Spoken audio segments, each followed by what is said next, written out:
"Sign it, Richard, or I swear to God I'll ruin you the way I ruined the last 3. Victor Caldwell slammed his fist on the table so hard the crystal jumped, then grabbed Richard Hale's hand and forced the pen down toward the signature line himself, his knuckles white, his smile gone. 2 inches. 1. And the black waitress refilling the water. The woman every man in that room had looked straight through, all night, dropped her pitcher, lunged across the table, and seized the billionaire's wrist in midair. The room exploded. Security cursed her. But she leaned in and whispered 4 words, and Victor Caldwell went dead white. If this story reaches you, take 1 second and subscribe to the channel. Follow Emily's journey all the way to the end, and leave a comment telling me what city you're watching from so I can see just how far this story has traveled tonight. Emily Carter had learned a long time ago that the world moves faster when it thinks you're invisible. She'd learned it the way most people learn hard things, which is to say, she hadn't wanted to, and nobody had sat her down and taught her. She'd learned it standing at bus stops in the dark before the city woke up. Learned it carrying trays heavier than her own arms. Learned it in the eyes of men in good coats who looked straight through her like she was a window instead of a woman. By the time she was 34 years old, working 2 jobs and raising a 4-year-old alone in the South Bronx, invisibility wasn't a wound anymore. It was a tool. And tonight, standing in the service hallway of Meridian, the most expensive restaurant in Manhattan, adjusting the collar of a black uniform that wasn't hers and would never be hers, Emily Carter was about to use that tool for the last time. "You're on the private room tonight," the floor manager said, not looking at her, scrolling his phone. His name was Marcus, and Marcus had a way of talking to the staff that made every sentence sound like a warning. "Big people, serious money. You keep your mouth shut, you keep the glasses full, and you disappear. You understand what I'm saying to you?" "I understand," Emily said. "Do you, though?" He finally looked up. "Because last month somebody's server dropped a fork in the middle of a merger and the whole deal nearly walked. These people don't tip. They punish. You get me? I get you, Marcus." "Good." He waved a hand at her like he was shooing a fly. "Go and fix your face. You look like you didn't sleep." She hadn't slept. She'd worked the lunch shift at Danny's, the little diner on Willis Avenue where the coffee was burnt and the regulars called her sweetheart, and then she'd taken the 6 train down and the shuttle across and stood in a bathroom the size of a closet and pinned her hair back and put on the face. The rich required the blank, pleasant mask that said, "Nothing, wanted nothing, saw nothing." Behind that mask, she was thinking about Lily, her daughter, who was with Mrs. Alvarez down the hall tonight because Emily couldn't afford a real sitter, and Mrs. Alvarez only charged what Emily could give her, which some weeks was a plate of food and a promise. She was thinking about her mother Dorothy in the care facility upstate that cost more every single month, the facility that had sent a letter last week that Emily hadn't been able to make herself open all the way. She'd read the first line. "We regret to inform you that due to a change in your payment status." That was as far as she got before she folded it back up. $11 an hour at the diner. A little more here when the tips were good. Never enough. Never ever enough. She pushed through the swinging door into the dining room, and the noise of the restaurant closed over her like warm water, the clink of crystal, and the low murmur of people who never once in their lives had to fold a letter back up because they were afraid of the second line. The private room was at the end of a hallway lined with paintings that probably cost more than her mother's care for a decade. Emily balanced her tray and knocked softly, and let herself in, and the first thing she saw was the table. It was a beautiful table. Long, dark wood set for 8 candles that weren't really candles because rich people were afraid of fire now. And at the far end sat a stack of paper, maybe 200 pages thick, bound in a black folder with a gold clasp, and next to it, angled just so, a pen that looked like it weighed a pound. The second thing she saw was the men. There were 6 of them. She cataloged them the way she cataloged everything quick and quiet, filing faces for later. There was an older man at the head of the table with silver hair and tired eyes, and the kind of stillness that important people have, the stillness of a man who has learned that the more he moves, the more everyone else moves, so he keeps still. That was Richard Hale. She didn't know his name yet, but she would come to know it better than she knew her own. There were 2 lawyers, young and sharp and nervous in the way that ambitious people are always nervous. There was a fat man laughing too loud at something. And there was a man in a gray suit sitting to Richard Hale's right, and this man was different from all the others, and Emily felt it the second she looked at him, a cold little drop of something down the back of her neck. He was handsome. That was the first thing. Handsome the way a knife is handsome, all clean lines and no warmth. He had a way of looking at the other men when they spoke that seemed patient and interested, and then when they looked away, his face went flat like a screen when you turn it off. He was younger than Richard Hale, maybe 50, with the smooth good looks of a man who has never once worried about money and wants you to believe he earned every dollar with his bare hands. His name was Victor Caldwell, and he was the reason all of them were in this room. "Water," Emily said, moving to the near end of the table, her voice pitched to that pleasant nothing. Still or sparkling? Nobody looked at her. That was fine. That was exactly what she wanted. "Sparkling here," said one of the lawyers, still typing on a tablet. "Just water," said Richard Hale, and he said it kindly, which surprised her. Most of them didn't bother with kind. "Thank you." She poured. She moved down the table. She was a ghost with a pitcher, and she liked it that way, and she was already halfway through the room, already thinking about the 2 hours until the shift ended, when Victor Caldwell laughed at something and reached out and flipped open the black folder to make a point, and the pages fanned across the table, and Emily Carter looked down. She wasn't trying to read it. She would swear that later to herself in the long nights that came after. She wasn't trying to read anything. Her eyes just went where they always went to the words, because words were the one thing in this world that had never lied to her about what they were. And there on a page near the top in the dense gray blocks of legal text that most people's eyes slide right off of, Emily saw a shape she knew. It was a familiar shape. It was a shape she'd been seeing in her nightmares for 11 years. Her hands didn't shake. That was the strange thing. She kept pouring. The sparkling water kept the pleasant nothing on her face, but somewhere behind her ribs, her whole body went cold and still, the way an animal goes still when it hears a sound it doesn't understand. Because she'd seen that structure before. Not that exact contract number, but that architecture. That specific, careful, murderous way of hiding a knife inside a paragraph about administrative transitions. She'd seen it when she was 23 years old, sitting at a kitchen table in a house that used to be theirs, watching her mother sign a refinancing agreement that a very nice man in a very nice suit had explained to her would lower her payments and protect her home. And it had done neither. It had transferred control of the deed through a subsidiary clause buried on a page nobody read, and 8 months later, a company Dorothy Carter had never heard of owned the house Emily had grown up in, and there was nothing anyone could do because Dorothy had signed. She had signed her own name in her own hand, right on the line the nice man pointed to. That was the day Emily Carter learned to read contracts the way other people read faces. Because she'd sworn standing in that emptied-out house with the moving truck idling in the driveway that no one would ever do that to her family again, and if she couldn't stop it, after she would learn to stop it before. 11 years of self-taught study, library books, free online courses she took at 2 a.m. after Lily was asleep, legal aid pamphlets. She'd never gone to law school. She'd never had the money for a semester of college, let alone a degree. But she had read more contracts than most working attorneys, because she read them the way a starving person reads a menu-hungry desperate, memorizing every word. And now in a private room at the top of Manhattan, she was looking at the same knife that had gutted her family sitting 2 feet from a billionaire's pen. "Miss," one of the lawyers snapped his fingers, not even looking up. "The gentleman needs his water." "Of course," Emily said. Her voice came out steady.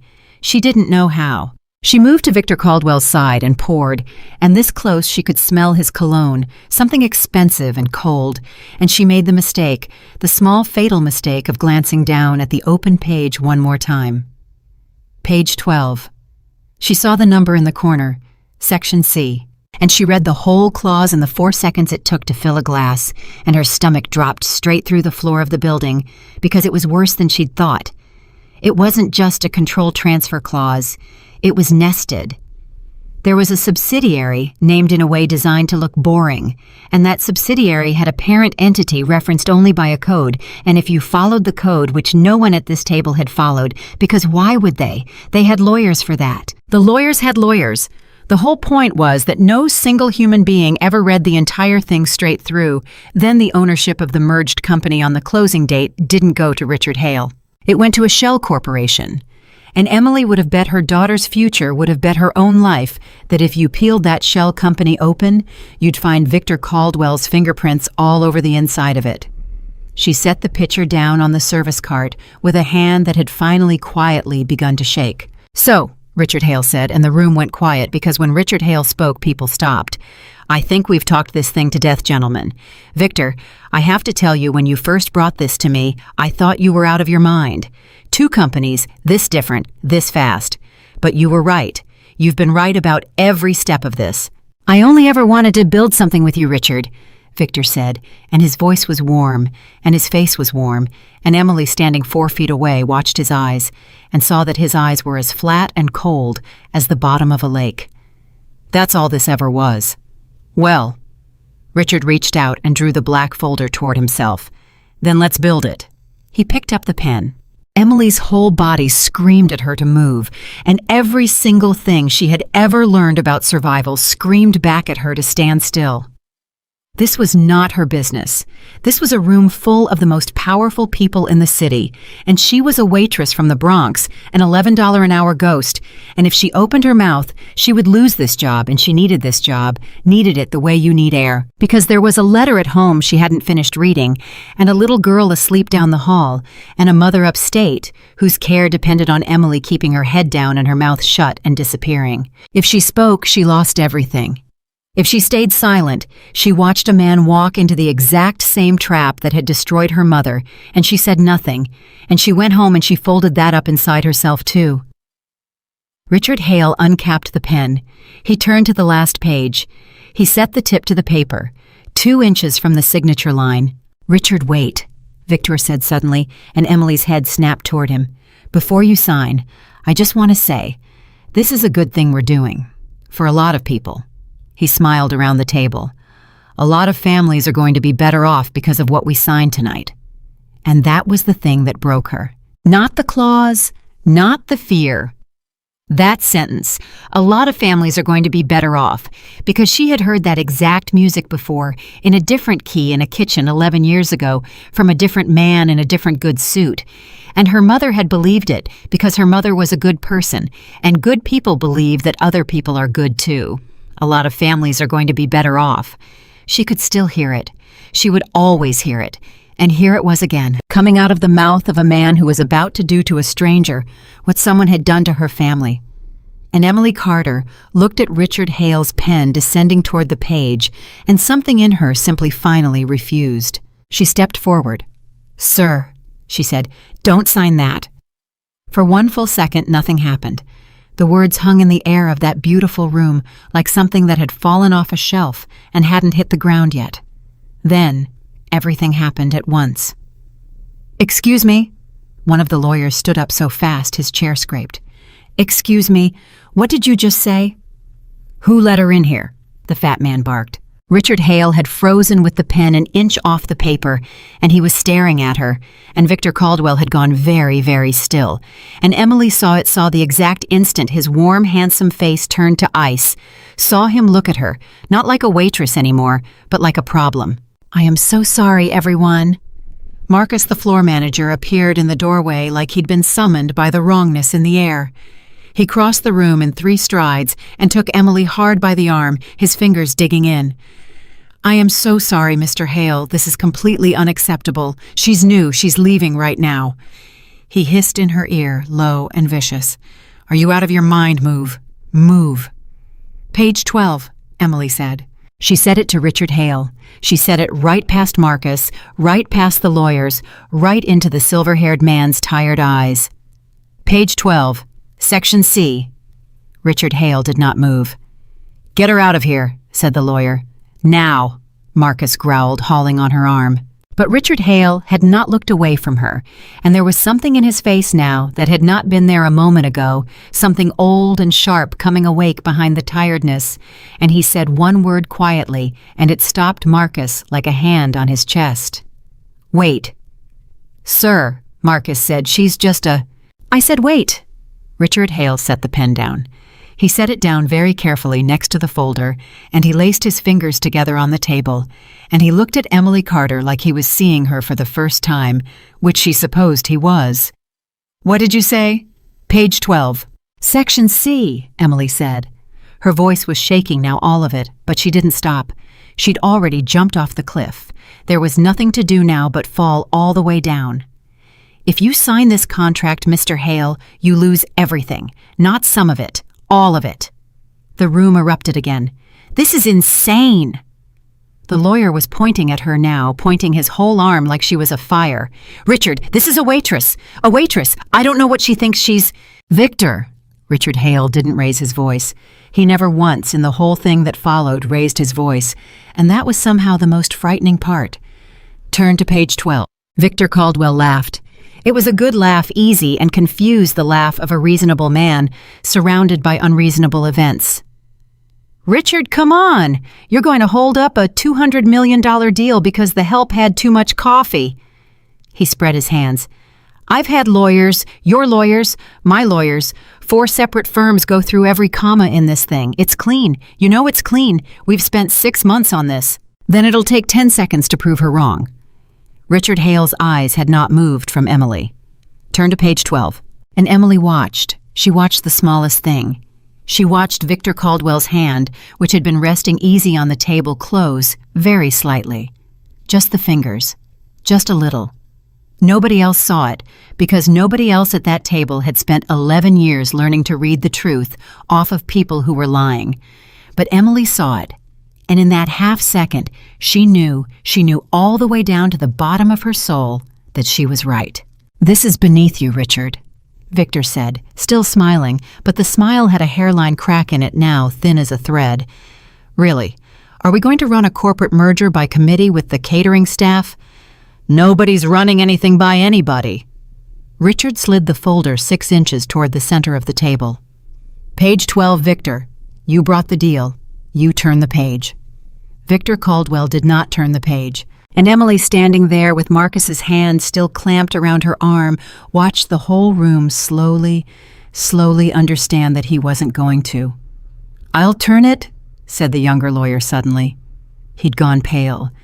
He reached across and pulled the folder toward himself, and Victor said sharp, "Daniel," in a voice that was no longer warm at all, and the young lawyer named Daniel hesitated for one heartbeat, and then, God bless him, he flipped to page 12 anyway. He read it. His lips moved. The whole room watched a 29-year-old associate read a page of a contract he had apparently helped prepare, and watched the color drain right out of his face. "Section C," Emily said quietly.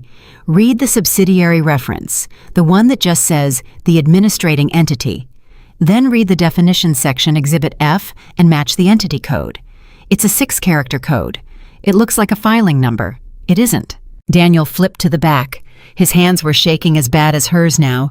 He found Exhibit F. He ran his finger down the page, and he stopped. "Oh," he said, "just that. Oh, Daniel," Victor Caldwell said. "Put it down." "Read it out loud," said Richard Hale. "Richard," Victor started, "read it out loud." And the young lawyer, in a voice that cracked in the middle, read out the thing that Emily had seen in 4 seconds while filling a glass of sparkling water. He read the clause that transferred operational control on the closing date not to Hale Industries and not to the merged entity, but to something called the administrating entity, which the definitions section revealed to be a management corporation, which the entity code revealed to be registered in Delaware, which was owned, through 2 more layers that Daniel traced with his shaking finger, while the whole room held its breath by a holding company. A holding company whose sole officer and beneficial owner was named in Exhibit F, page 2, in tiny print. The way you hide the one thing that matters most. Victor J. Caldwell. The silence that fell over that room was not like any silence Emily had ever heard. It had a weight to it. It pressed on your ears.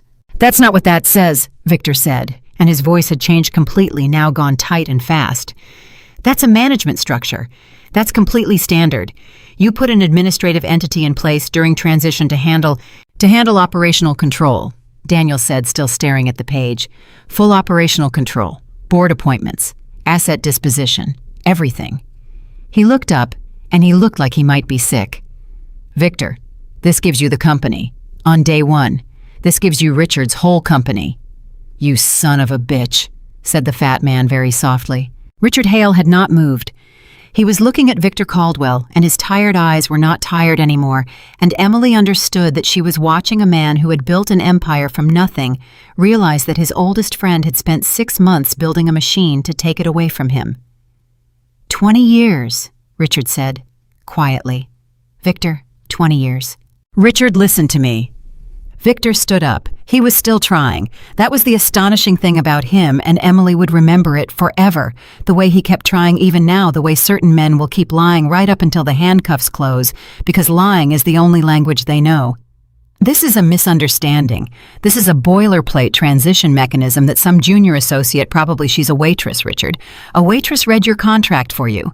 Listen to how that sounds. You're going to blow up the biggest deal of your life on the word of the only person in this room, Richard Hale said, who actually read it. He turned to Emily, and here it was, the thing she had been afraid of her whole life, the full attention of a powerful man landing on her, and she braced for it, the way she'd learned to brace for everything, and it didn't come. There was no anger in his face. There was something she didn't have a name for because no one had ever looked at her that way before. "What's your name?" Richard Hale said. "Emily," she said. "Emily Carter. Miss Carter." He glanced at the pen lying on the table, the pen that had been 2 inches from the signature line, 2 inches from the end of everything he'd ever built, and then he looked back at her. "How did you know?" And Emily Carter opened her mouth to answer, and everything she'd folded up inside herself for 11 years pressed against the back of her teeth, and Marcus's hand was still on her arm, and somewhere in the back of her mind, she was already calculating that she'd lost this job, that she'd lost the tips, that the letter from the facility was still on her counter unfinished, that whatever happened next, she'd walked into this room a ghost, and she was going to walk out of it unemployed. And none of it mattered, because for the first time in 11 years, she had said the true thing out loud, and the true thing had been heard. "Because I've seen it before," she said. "Somebody used a clause just like that one to take my mother's house when I was 23 years old. I watched her sign it. She thought she was protecting her home." Her voice didn't shake now. It had gone very steady, very quiet, the way water goes still when it's deep. "I couldn't stop it then. I didn't know how to read it then. So I taught myself. Every night for 11 years I taught myself so that I would never have to stand in a room again and watch somebody sign away their whole life because a man in a nice suit told them it was standard." Nobody spoke. "You want to know how I knew Mr. Hale?" She looked at him, and then she looked at Victor Caldwell, who had gone gray, who had run out of words at last. "I knew because I've been reading the worst thing that ever happened to me for 11 years, and you had it sitting right there on your table." Marcus's hand fell away from her arm. "Get security," Richard Hale said. Marcus jumped. "Yes, sir. Right away I'll have her." "Not for her." Richard Hale's eyes had gone back to Victor, and now, only now at the very end, there was something in them that made even Emily take a step back. For him.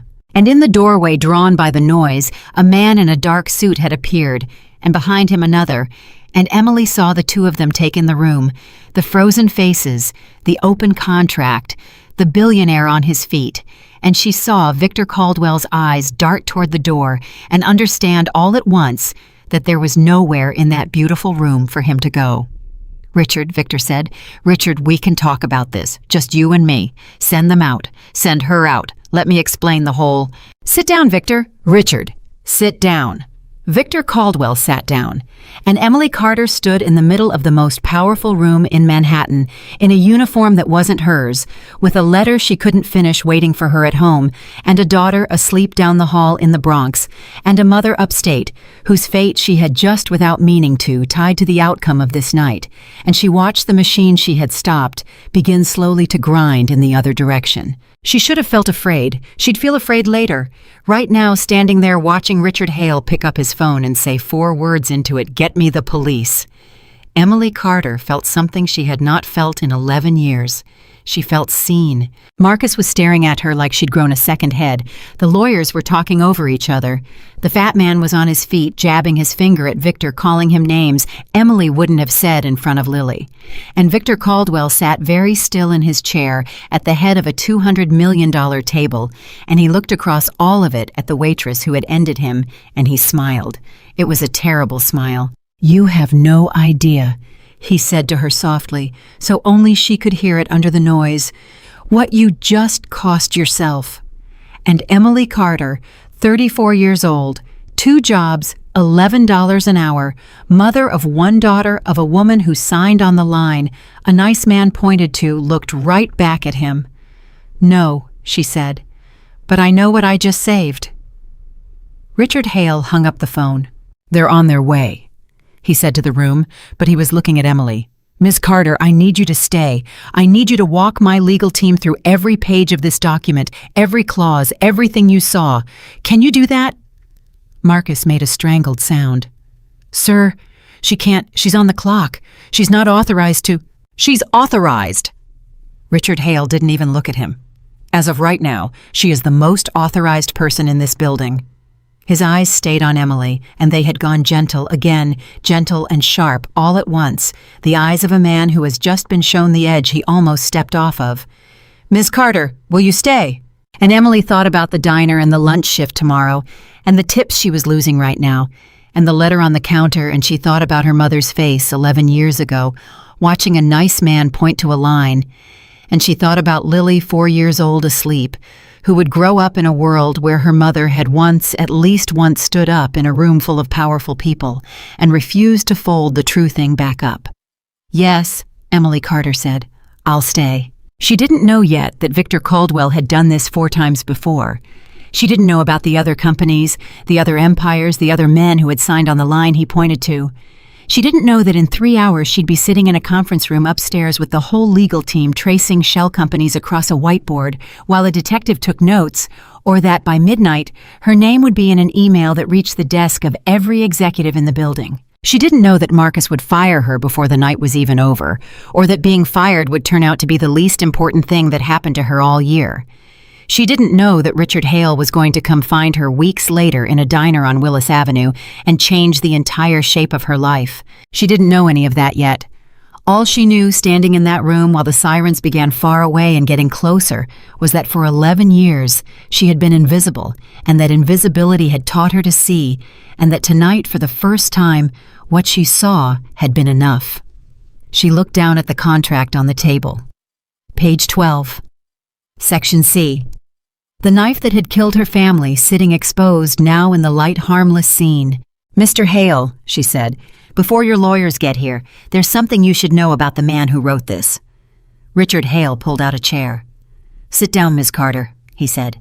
"Tell me everything." And Victor Caldwell, watching the waitress sit down at the head of his ruined deal, understood at last that the smallest person in the room had turned out to be the only one who could see the whole board, and that he had lost, not to a lawyer, not to a rival, not to any of the powerful men he'd spent his life outmaneuvering, but to a woman he had looked straight through. The way the whole world had always looked straight through her, right up until the moment she reached out and grabbed the future by the wrist and refused, absolutely refused to let it sign. The sirens grew louder. Emily Carter began to talk.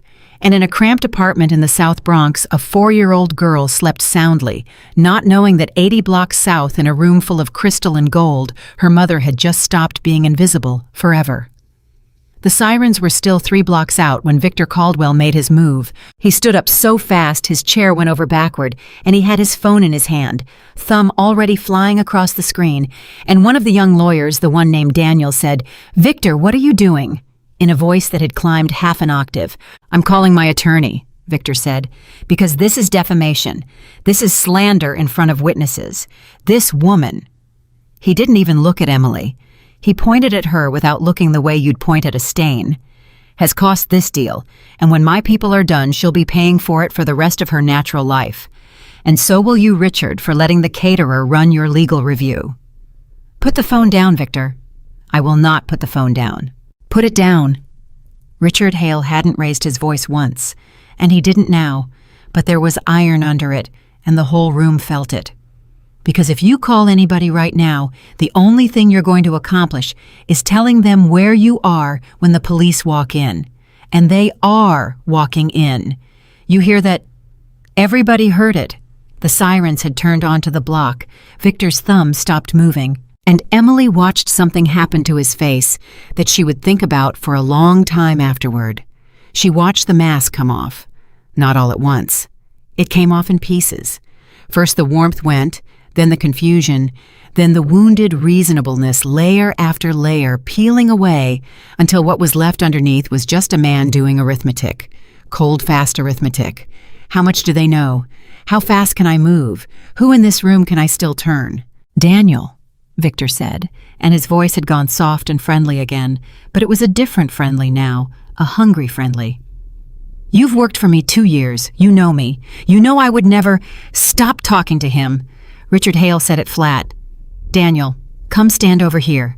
The young lawyer looked between the two men, and Emily saw the exact second he chose, saw the fear in his face turn into something steadier, and he stepped away from Victor and came around to Richard's side of the table.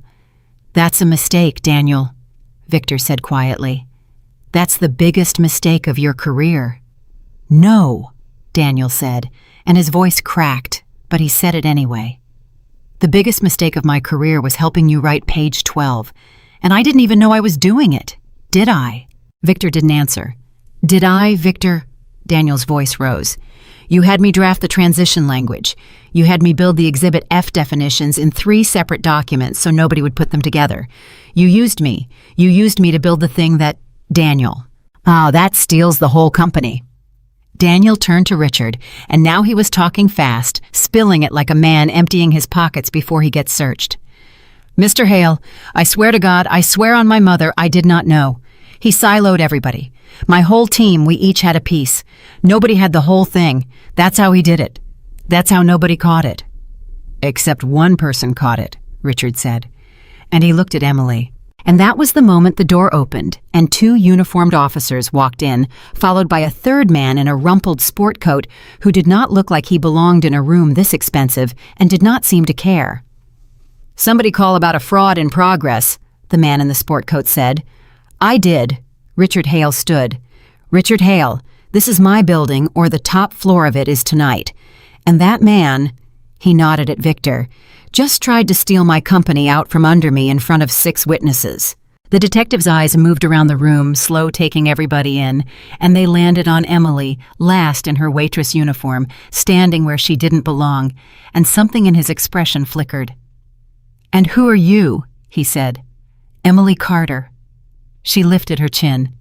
11 years of learning to disappear, and she was making herself say it out loud again. I'm the waitress.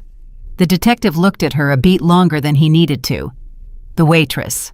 She's the reason there's anything to arrest anybody for, Richard said. She read the contract. The detective's eyebrows went up maybe 1/4 of an inch, which for a man with a face like his was probably the equivalent of falling out of his chair. The waitress read the contract. I know how it sounds, Emily said. No, ma'am, you don't, the detective said, because I've been doing this 22 years, and I have never once had the person who caught the crime be the person carrying the water pitcher. So, he pulled out a notepad. Somebody in this room is going to have to explain to me in small words what I'm looking at, and I'm going to guess it's you. That was the first time it hit her, really hit her what she'd walked into. Not just stopping a signature. This. Notepads. Detectives. Her name in an official record. She thought about the lunch shift tomorrow, about the letter on her counter about how a woman who worked 2 jobs and could barely make rent did not have room in her life to be a witness in a $200 million fraud case, and for 1 second, the old instinct rose up in her, the instinct that had kept her alive for 11 years, the one that said, get small, get quiet, get out. And then she looked at Victor Caldwell, who was watching her with those flat, cold eyes waiting. She realized waiting for her to fold, because men like him had built their whole lives on the certainty that women like her always folded. Yeah, Emily said to the detective. It's me. Victor's jaw tightened, just slightly. She saw it. All right, the detective clicked his pen. Walk me through it. And she did. She told him about page 12, section C. She told him about the administrating entity and the entity code that looked like a filing number and wasn't. She told him about Exhibit F and the 2 layers of holding companies and the name in the tiny print. She talked for 6 straight minutes without stopping, and the room stayed dead silent the whole time. 6 of the most powerful men in Manhattan and 2 cops and a detective, all of them listening to a waitress from the Bronx explain corporate fraud better than the lawyers who'd been paid to catch it. When she finished, the detective didn't say anything for a moment. He just looked down at his notes. "You go to law school," he said finally.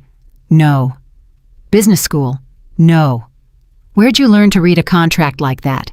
And there it was again, the question, the same one Richard Hale had asked, and Emily felt the old wound open up just a little the way it always did. "A man like him," she said, and she looked at Victor when she said it, "took my mother's house when I was 23. Same kind of clause. She signed it herself, thought she was saving her home." She looked back at the detective. "I've spent 11 years making sure I'd never be that stupid again. Turns out it's a useful skill." The detective wrote something down, then he looked up at Victor. "Mr. Caldwell." "I have nothing to say," Victor said, "until my lawyer is present." "That's smart," the detective agreed. "That's real smart. You should keep doing that." He turned to the 2 uniformed officers. "Let's take him downtown, get him processed, sort out the paperwork with the DA's fraud unit in the morning. Sir, I'm going to need your hands." And this, Emily thought, is where it would end. This is where the man in the nice suit gets taken away, and the little person who stopped him goes home and folds the whole strange night up inside herself. And it becomes a story she never quite tells anyone. Except Victor Caldwell didn't put his hands out. "You're making a mistake," he said to the detective, and his voice was so calm, so reasonable, that even Emily felt a chill. "You're about to arrest a man on the word of a caterer and a billionaire who got cold feet. You have no forensic accounting. You have no financial crimes warrant. You have a contract that hasn't even been signed, which means detective no crime has actually occurred. Nothing was stolen. Nothing was transferred. You have an unsigned business document and a hysterical waitress." The detective paused, and Emily's stomach dropped because she understood all at once that Victor was right. That was the trap inside the trap. The thing was never signed. She'd stopped it 2 inches too soon. There was no theft. There was only an intention, and you can't put a man in prison for what's written on a page he never actually got anybody to sign. "He's right," Daniel said quietly, and he looked sick about it. "Mr. Hale, detective, he's right. Attempted fraud with an unsigned instrument that's really hard to prove. He can say the whole thing was going to be renegotiated. He can say the Exhibit F structure was a placeholder. He can say anything because it never closed." Victor smiled. It was the smile of a man who had just watched the door he thought was locked swing quietly open. "So," he said, straightening his cuffs, "unless anyone has anything else, I think we're all going to go home and let the lawyers sort out this misunderstanding in a civilized... He's done it before." Emily didn't decide to say it. It just came out of her the way the first warning had come out of her from someplace deeper than decision. The whole room turned. "What did you say?" Richard Hale said. Emily's heart was pounding. She didn't actually know it, not for a fact, but she'd been staring at that contract for the last 20 minutes while she waited, staring at the structure of it, the sheer polished professionalism of it, and something had been nagging at her. Something about how clean it was, how practiced. "This isn't a first draft," she said, slowly feeling her way. "Nobody writes something this good the first time. The layering the way Exhibit F is split across 3 documents, so no single lawyer catches it the entity code disguised as a filing number. That's not a plan, that's a template." She looked at Victor. "You've run this before, haven't you? More than once. You've got this whole thing built and ready and you just swap out the company names." Victor's smile did not move, but something behind his eyes did. "That's a very creative theory," he said, from a woman who serves drinks. "Detective." Emily turned. "Don't take his word for whether a crime happened. Take his history. If I'm right, if he's done this before, then somewhere out there is a company he actually did take, a signature he actually did get. And that's your crime. That's a closed one. You don't need this contract at all. You just need to find the last one." The detective looked at her for a long, long moment. Then he looked at Victor Caldwell, and Emily watched the detective's whole posture change, watched the bored cop become a hunting one. You know, the detective said slowly, now that she mentions it, Caldwell, Victor Caldwell, why does that name ring a bell? He flipped back through his notepad further and further, and Emily realized he was flipping through months, through cases, through years. There was a thing, couple years back. Financial crimes had a thing. A holding company disappeared and took a whole logistics firm's assets with it, and the owner shot himself in his garage before anybody could... The detective stopped. He looked up. That was you, wasn't it? The Halloran thing? That was you. And for the first time all night, Victor Caldwell said nothing at all. The silence in the room changed temperature. "Who's Halloran?" Richard said. Nobody answered him. "Who is Halloran Victor?" "I want my lawyer," Victor said, but his voice had lost something. A crack had opened in it, and you could hear straight down through the crack now, down to the cold arithmetic at the bottom, and the arithmetic had stopped coming out in his favor. "Cuff him," the detective said to the officers. "Attempted fraud on the front end, and I'm going to go pull the Halloran file the second I'm back at my desk. Caldwell, you have the right to remain silent, and Buddy, I would use it if I were you." The officers moved, and Victor Caldwell, as the handcuffs came out as the metal caught the light, turned and looked at Emily Carter one more time, and everyone in that room was watching, and he said very quietly, so quietly, that only the people closest could hear, "You should have stayed invisible, Emily." He knew her name. She hadn't told him her name. He'd been listening the whole time, filing it away the way she filed things away, and hearing her own name in his mouth made something crawl up her spine. "Get him out of here," Richard said. They walked Victor Caldwell out of the room in handcuffs, past the paintings that cost more than her mother's care.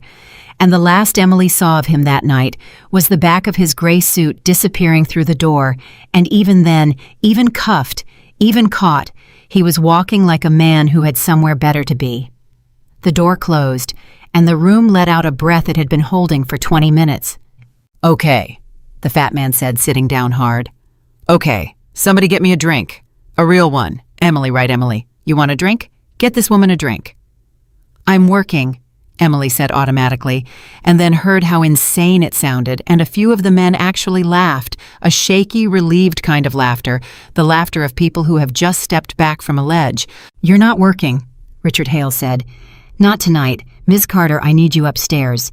My legal team, my real legal team, is on their way in from home right now, and before they get here, I want you to walk me through this document one more time, all of it, everything you saw, so that when they arrive, I already understand what almost happened to me." He paused. "Will you do that?" And that was the second time he'd asked her to stay, and Emily was opening her mouth to say yes when the door opened again and Marcus walked in. Marcus, the floor manager who had disappeared the second the police arrived, the way men like Marcus always disappeared when things got real. And now that things were safe again, here he was, and his face was a storm. "Mr. Hale." Marcus was doing the voice, the smooth restaurant voice, but under it he was shaking with something. "Sir, on behalf of Meridian, I cannot begin to apologize enough for the disruption tonight. This employee acted completely outside of every protocol we have. She inserted herself into a private client matter. She touched a guest. She saved my company," Richard said. "And regardless of the outcome, sir, we simply cannot have staff who behave this way. So I want you to know that her employment is being terminated effective immediately, and you will never... You're firing her," Richard said. "See her in this establishment again and again, sir, on behalf of Meridian." "Marcus." Richard's voice cut through it.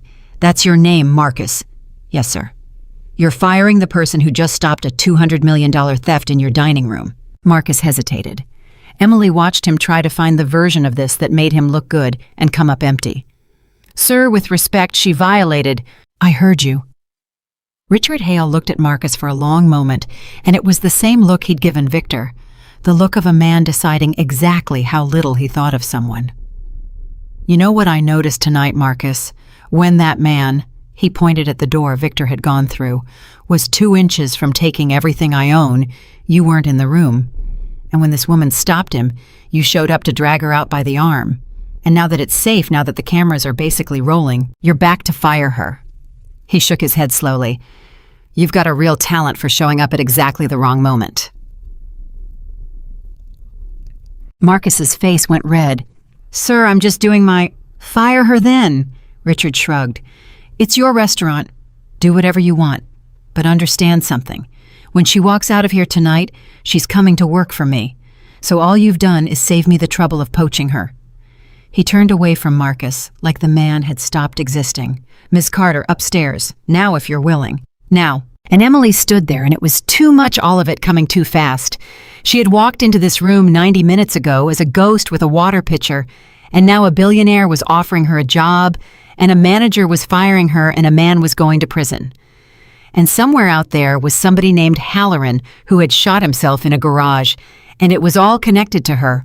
All of it ran straight through her, and part of her, the tired part, the $11 an hour part, just wanted to go home. But she thought about Lily. She always thought about Lily in the end. Every decision she'd made for 4 years ran through that little girl, and she thought about how someday Lily would ask her what she did, what her mother had done with her one life, and Emily did not want to fold this up. She did not want this to be a story she never told. "I'll come upstairs," Emily said. "But I need to make a phone call first. My daughter's with a neighbor. I need to let her know I'm going to be late." Something moved across Richard Hale's face. "You have a daughter. Lily, she's 4. Make your call," he said gentler than before. "Take all the time you need. We'll wait." Emily stepped out into the hallway with the expensive paintings, and she pulled out her phone, and her hands were shaking now that no one was watching. Shaking so badly she almost dropped it, and she called Mrs. Alvarez. And when the old woman answered, Emily heard the television going, and Lily's small voice in the background asking for another cookie, and something in her chest broke open a little. "Mrs. Alvarez, it's me. I'm so sorry something happened at work. I'm going to be really late tonight. Is it okay if—" "Emily, mija, are you crying? Why are you crying?" "I'm not crying." She was crying. I'm okay. It's a good thing. I think it's a good thing. Can Lily stay with you tonight? I'll pay you. You will not pay me anything. She's asleep in an hour. She stays. You do what you need to do." A pause. "Emily, is it really a good thing?" And Emily stood in the hallway of the most expensive restaurant in Manhattan in a uniform she'd just been fired out of, and she said, "I don't know yet, but I think for once I did the right thing instead of the safe thing." "Then it's a good thing," Mrs. Alvarez said simply. "The right thing is always the good thing, even when it costs you. Go. Your Lily is fine. I love you like my own." Emily hung up. She stood there for a second, breathing. And then she wiped her face and squared her shoulders and walked back in to change a billionaire's life, because that, it turned out, was the kind of night it was. The conference room upstairs was on the 41st floor, and by the time they got there, Richard Hale's real lawyers had started to arrive 1 and 2 at a time, pulled out of their beds and their dinners, wearing whatever they'd grabbed, and they came in with the particular fury of expensive people who have been made to leave their homes. And every single one of them, when they walked in and saw a woman in a waitress uniform sitting at the head of the table with the contract spread out in front of her, and Richard Hale sitting attentively at her elbow, stopped dead. "Richard," the lead attorney said. Her name was Patricia Voss, and she was maybe 60, silver-haired, sharp as a razor, and she did not look happy. "What is this?" "This is Emily Carter," Richard said. "She caught what your firm missed." Patricia Voss's face did a complicated thing. "I'm sorry." "Page 12, Richard said. Section C, Exhibit F. Sit down, Patricia. She's going to walk you through it, and then you and I are going to have a very long conversation about how a document your firm reviewed for 6 months contained a clause that would have transferred my entire company to Victor Caldwell on the closing date, and none of your people caught it, and a waitress caught it in 4 seconds while she was pouring the man a glass of water." The lawyer sat down, and Emily, who had never in her life been in a room like this, who had never had a single person with a law degree take her seriously about anything, looked around the table at 8 furious attorneys and 1 billionaire, and she thought, 11 years. 11 years I taught myself this in the dark. And she opened the contract, and she began. She walked them through all of it, every layer. And what she watched happen over the next hour was one of the strangest things she'd ever seen, because it was the sight of 8 professionals slowly realizing that they had been outclassed by an amateur, and then one by one getting past their pride enough to actually listen. "Wait," said one of the younger associates. "Go back. The entity code. How did you even think to cross-reference that against Exhibit F? There's nothing that flags them as connected." "That's exactly why I looked," Emily said. "When something's split up that carefully, when 3 different pieces are each written to look boring on their own, that's not sloppiness. That's design. Somebody spent a lot of money making sure no single person would ever put those 3 things next to each other. So I put them next to each other." Patricia Voss was staring at her now with an expression Emily couldn't read. "Who are you?" Patricia said. Not unkindly, just baffled. "I'm a waitress," Emily said. "I told the detective the same thing. I'm a waitress who reads contracts." "That's not a thing," Patricia said. "That's not a thing that exists. A person who reads contracts at this level without training doesn't—" She stopped. She looked at Emily's uniform, at her hands, at the exhaustion under her eyes. "How many hours a night did you have to spend to teach yourself this?" "For 11 years, Emily said. "As many as I had left after everything else." And Patricia Voss, 60 years old senior partner at one of the most powerful firms in the city, was quiet for a moment. Then she said, "I've been doing this for 34 years, and you saw in 4 seconds what my team didn't see in 6 months." She shook her head slowly. "I don't know whether to be impressed or to resign." "Be impressed," Richard said, "and then figure out how the hell your firm let this happen." It was past 2 in the morning when the detective came back. He knocked on the conference room door and let himself in, and he had a different look on his face now, a heavier one, and he found Emily at the table, and he said, "Miss Carter, got a minute?" She stepped out into the hall with him. "I pulled the Halloran file," the detective said. Emily waited. "You were right." The detective rubbed a hand over his face. He looked like he hadn't slept in a while, and now he wasn't going to. 3 years ago, James Halloran owned a logistics company, family business, 40 years old, built it up from a single truck. Caldwell came in as an investor. Nice guy, charming. They did a merger, signed on a Friday. The detective paused. By the following Friday, Halloran's company belonged to a holding entity nobody could trace. Assets stripped. Employees laid off. Halloran fought it in civil court for 8 months, spent every dime he had left on lawyers, and lost every round because it was all legal. Every bit of it. He'd signed. The detective's jaw worked. He killed himself in October, left a wife and 2 kids, and the case went cold because there was no crime. Just a bad deal. Just a man who signed the wrong thing. Emily felt sick. The same clause. "I had our people compare the language while you were up here." The detective nodded slowly. "Same structure, same entity code trick, same exhibit split. It's the same document, Miss Carter. He just changed the names. You were right. It's a template, and James Halloran isn't the only name in that template's history. We found 2 more. A restaurant group in Chicago, a tech company in Austin. Both of them lost everything the same way, both of them written off as bad business. Because who's going to suspect fraud when the victim signed with his own hand?" He looked at her. 4 companies, 4 families, and the only reason we know it's 4 and not 5 is because a waitress grabbed a billionaire's wrist 2 inches before the pen hit the page. The hallway was very quiet. "He knew what he was doing to Halloran," Emily said. "When Halloran killed himself, Victor knew."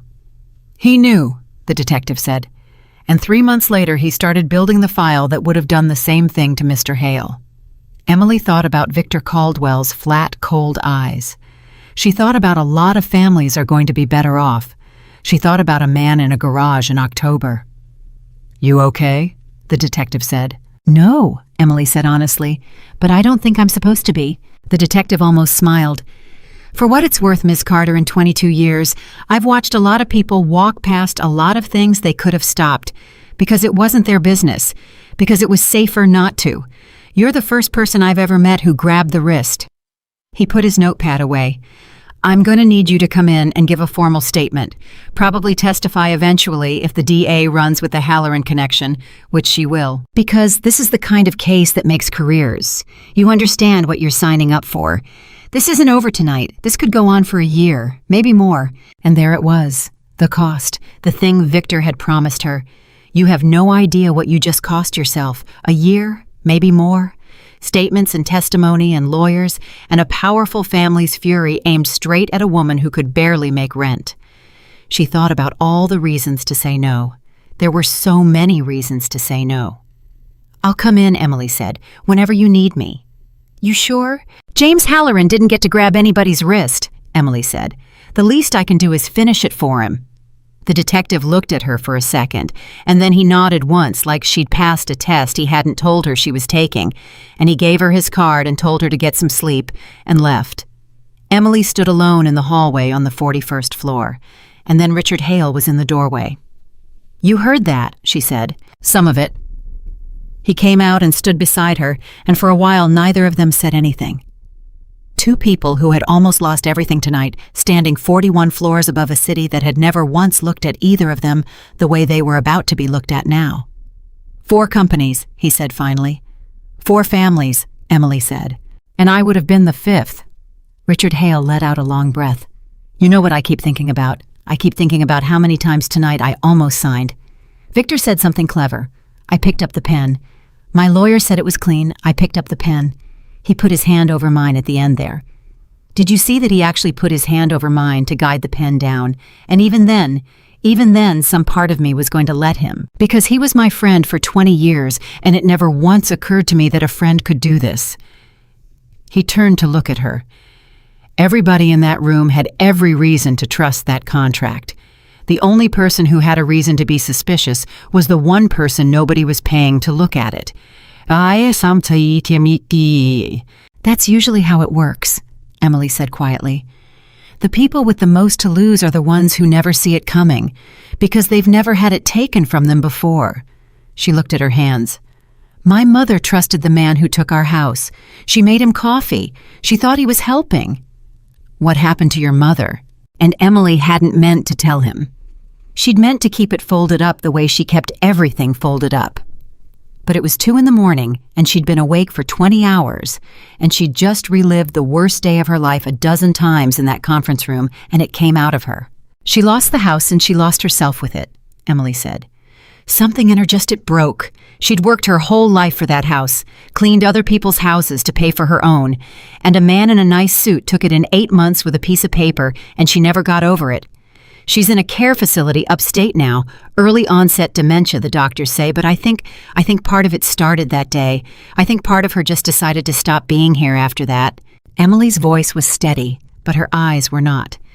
"It costs more every month. The facility. I got a letter last week saying my payment status changed. I haven't been able to finish reading it. I know that sounds crazy. I read contracts for a living, basically for free in the dark for 11 years, and I can't finish reading one letter about my own mother because I'm scared of what the second line says. Richard Hale was quiet for a long moment. "What's the name of the facility?" he said. "Why?" "Because I just watched you save everything I have," Richard said, "and I'd like to finish reading that letter for you, and then I'd like to make sure you never get another one like it." "Mr. Hale." "Richard, I don't want charity." It came out harder than she meant it. "I've had people offer me things before. There's always a hook in it, always a page 12. She looked at him steadily. "No offense?" And Richard Hale laughed, really laughed, the first real laugh she'd heard from him all night, tired and rueful and warm. "No," he said. "That's exactly right. That's exactly the instinct that just saved my company. Don't ever lose it." He nodded slowly. "So here's the deal, and you can read every page of it. You can bring the toughest lawyer in that room to review it, and if there's a hook in it anywhere, you walk away, and I'll still pay your mother's facility for the rest of her life just for tonight, no strings. But I don't think you'll walk away, because what I'm offering isn't charity, Emily. It's a job." "A job?" "Director of Contract Review. Something like that will figure out the title. You'd report to me. Your entire job would be to do exactly what you did tonight every day to every deal that crosses my desk before I sign anything. Because I just learned in the most expensive way possible that I have been signing things for 30 years that I did not fully understand, and I have been trusting people to catch what I couldn't. And tonight, every single one of those people missed the knife except a woman I was paying $11 an hour to pour my water." He held out his hand. "I don't want your instinct working for tips, Emily. I want it working for me. And I'll pay you what it's actually worth, which is a great deal more than $11 an hour. Oh, Emily looked at his hand, and every survival instinct she had, every scar, every fold, every year of learning that the world moves faster when it thinks you're invisible, told her to be careful. Told her that men like Richard Hale did not hand out miracles to women like her, without a reason told her to read every word twice and then read it again. "I'll read the contract," she said, "every page, twice." "I'd be disappointed if you didn't." "And if it's clean," Emily said slowly, "if there's no page 12, then yeah, I'll take the job." "It'll be clean," Richard said. "I'm going to have Patricia write it, and I'm going to tell her that the person reading it caught something her whole firm missed, so she'd better not embarrass herself." He was still holding out his hand. "Deal." Emily looked at the hand a moment longer. She thought about Lily asleep at Mrs. Alvarez's. She thought about her mother upstate and the letter she couldn't finish. She thought about James Halloran, whom she'd never met in a garage in October. She thought about 11 years in the dark. And she thought for the first time in longer than she could remember, maybe the safe thing and the right thing don't have to be different things forever. She shook his hand. "Deal," Emily Carter said. And down on the ground floor, 41 stories below, Marcus was telling the closing staff about the crazy waitress who'd touched a guest and gotten herself fired, laughing about it, saying she'd never work in this city again, and he had no idea at all that the woman he'd dragged out by the arm was standing at the top of the building he worked, and shaking hands with the most powerful man Marcus would never in his life get close enough to speak to, and that by morning her name would be in an email on the desk of every executive in Hale Industries, and that within the year it would be on a door with a title under it, and that the story of tonight, the story Marcus thought was about a crazy waitress, was actually the first page of the only story that had ever really mattered. Emily didn't go home until the sun was coming up. When she finally got back to the Bronx, to the cramped apartment, to Lily still asleep at Mrs. Alvarez's door, she stood in her tiny kitchen in the gray morning light, and on the counter was the letter, the one she couldn't finish, the one from the facility. She picked it up, and this time she read the whole thing, both lines, all of it. And it said exactly what she'd been afraid it said, that her mother's payment status had lapsed, and that without payment within 30 days, they would have to discuss transitioning her mother to a different level of care, which was a polite way of saying they would move her somewhere worse. Emily read it all the way to the end, and then for the first time, she wasn't afraid of it, because she folded it back up and she set it down, and she thought about a man 41 floors up who was going to make sure she never got another letter like it. And she thought about the contract Patricia Voss was going to write, which Emily was going to read twice every single page, and she thought out loud to the empty kitchen in a voice she almost didn't recognize as her own, not this time. Down the hall, Lily was waking up. Emily could hear her small feet, hear Mrs. Alvarez's low voice, hear the ordinary sounds of the only life she'd ever managed to hold together with her own two hands. She wiped her face, and she went to get her daughter, and the letter sat folded on the counter, harmless now, seen beaten, one more thing in a long list of things that had tried to take everything from Emily Carter, and had reckoned at long last with the fact that she had finally stopped being invisible. The contract Patricia Voss wrote arrived by courier 3 days later, and Emily read every page of it twice at her kitchen table, after Lily was asleep with a pencil in her hand and the old caution running through her veins. It was clean. She kept waiting for the hook.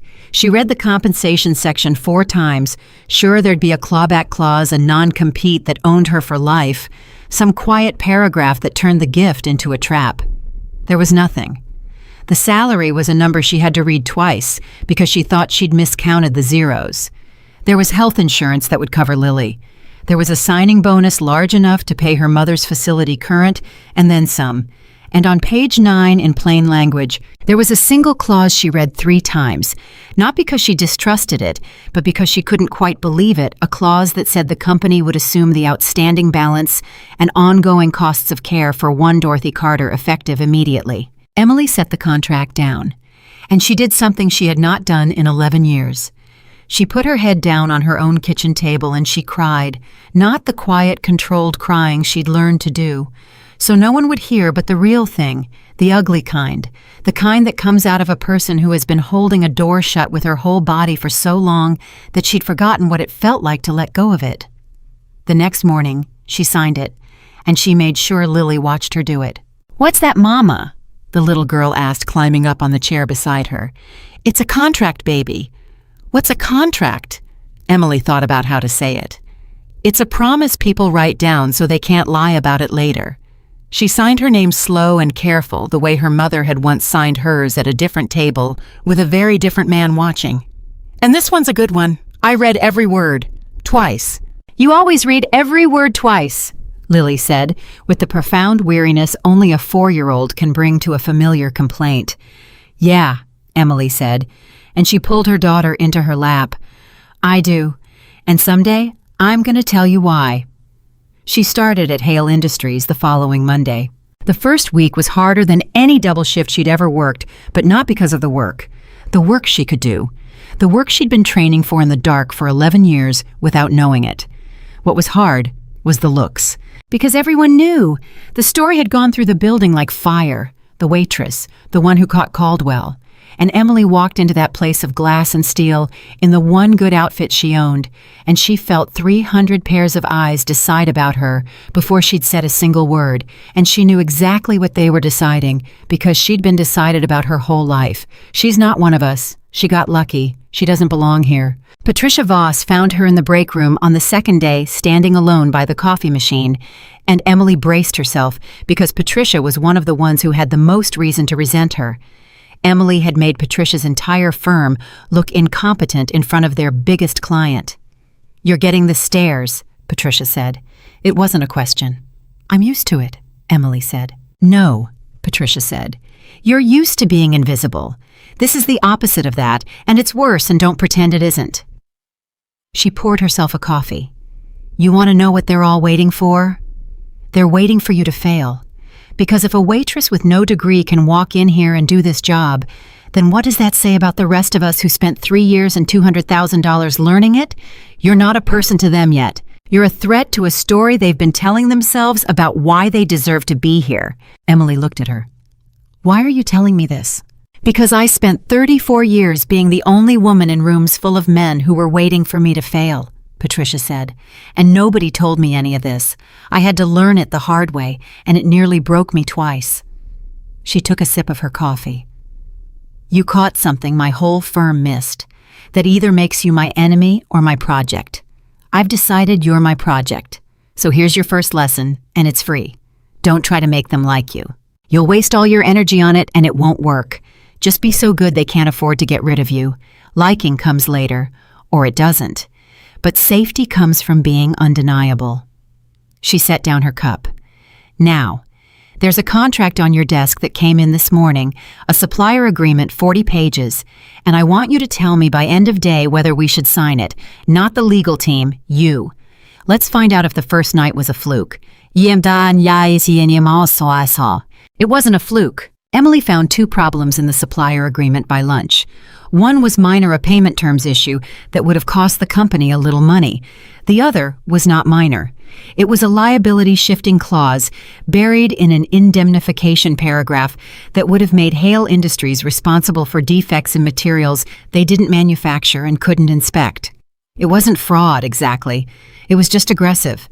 But it would have cost millions the first time something went wrong. She wrote it up in a 2-page memo, plain language, no legalese, because she'd never learned legalese, and it turned out that was a strength, because the executives who read her memos could actually understand them. Patricia read the memo standing at Emily's desk, and when she finished, she was quiet for a second. "The payment terms our team would have caught," Patricia said. "Eventually, the indemnification clause." She tapped the page. "That one we would have missed. Again." She looked at Emily. "How do you do it? What are you actually doing when you read, 'Because I've read 10,000 contracts and I don't do whatever you're doing'?" Emily thought about it. Nobody had ever asked her that before. "You read them to understand what they say," she said slowly. "I read them to understand what they're trying to hide. It's different. When you've watched somebody use one of these to destroy your family, you stop reading the words. You start reading the intention behind the words. Every contract is somebody trying to protect themselves from you. The good ones are honest about it. The bad ones pretend to be your friend." She shrugged. "I don't trust the words. I trust the structure. The words lie, the structure can't." Patricia stared at her for a long moment. "I've been doing this wrong for 34 years, she said finally, and she said it almost to herself. Then she looked at Emily. "I want you in the room next week. There's a real negotiation coming up, a joint venture, big money, and the other side's counsel is a man named Gerald Pike, and Gerald Pike is a snake, and I want you across the table from him watching his structure while I watch his words. Can you do that?" "I've never been in a negotiation," Emily said. "You've been in a negotiation your whole life," Patricia said. "You just never had a chair before. Now you've got a chair. Be there." That was the first time Emily understood that she was actually going to be good at this. Not lucky. Good. It settled into her over the following days, a strange, unfamiliar feeling. The feeling of being in exactly the right place. The feeling her mother had probably had once standing in the house she'd earned before a man in a nice suit took it away. Her mother. Emily drove up to see Dorothy that first weekend, the first time in 2 months she'd been able to afford the gas and the day off both. And the facility was different now, or the way they treated her was different, because the balance was paid, and there was a new note in her file that said the account was covered by a corporate sponsor, and suddenly the staff who used to look through Emily looked at her. She hated that it worked that way.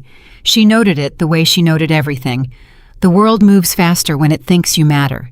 She'd spent 34 years on the other side of that, and she promised herself sitting in the parking lot before she went in that she would never once forget what it felt like to be invisible, because the second she forgot it, she'd become one of them. Dorothy was in the common room by the window.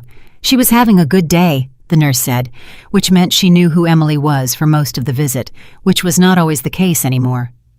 "Emmy," Dorothy said, and her face opened up, and Emily crossed the room and took her mother's hands, which were thinner every time paper over bird bones. "Emmy, baby, you came. I came, Mama. I'll always come. You look different." Dorothy studied her face with the strange sharpness that came and went now. "Something's different about you. Did something happen?" And Emily sat down and she told her. She told her the whole thing, the private room and the contract and page 12 and grabbing the billionaire's wrist, and she watched her mother's face, and she wasn't sure how much was landing because on the bad days, Dorothy couldn't follow a story anymore. The thread would slip out of her hands halfway through.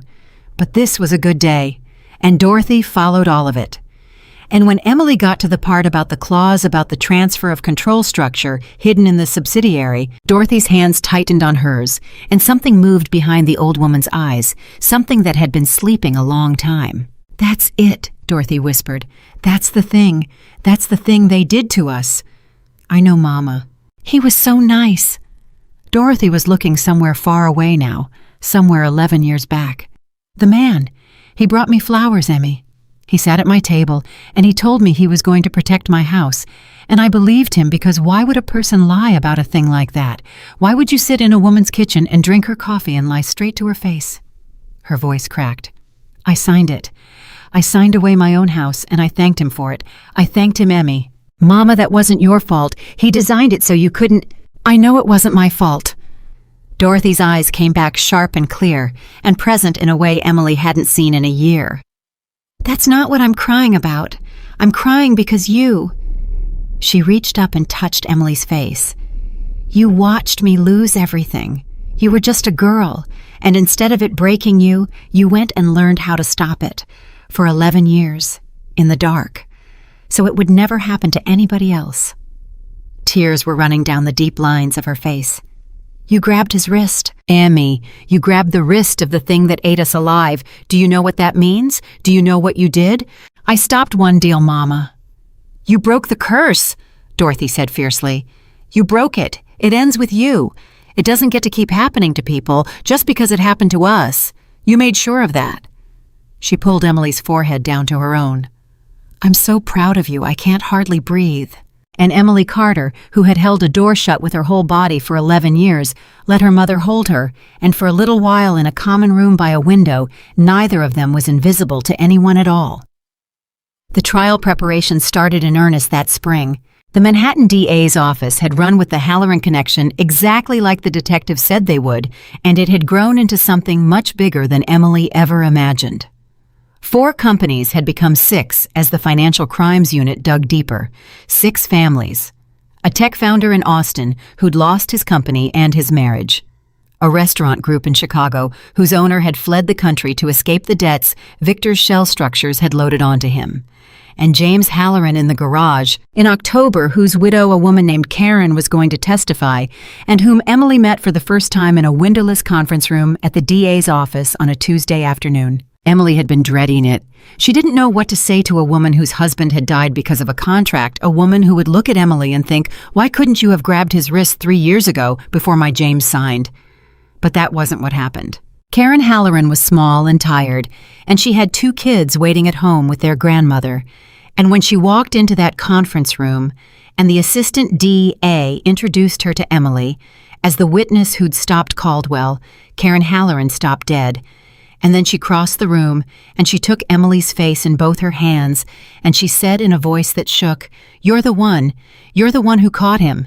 They told me somebody finally caught him, and I didn't believe it. 3 years I've been telling people my husband didn't kill himself over a bad business decision. He was murdered with a piece of paper, and everybody looked at me like I was crazy, like grief made me crazy.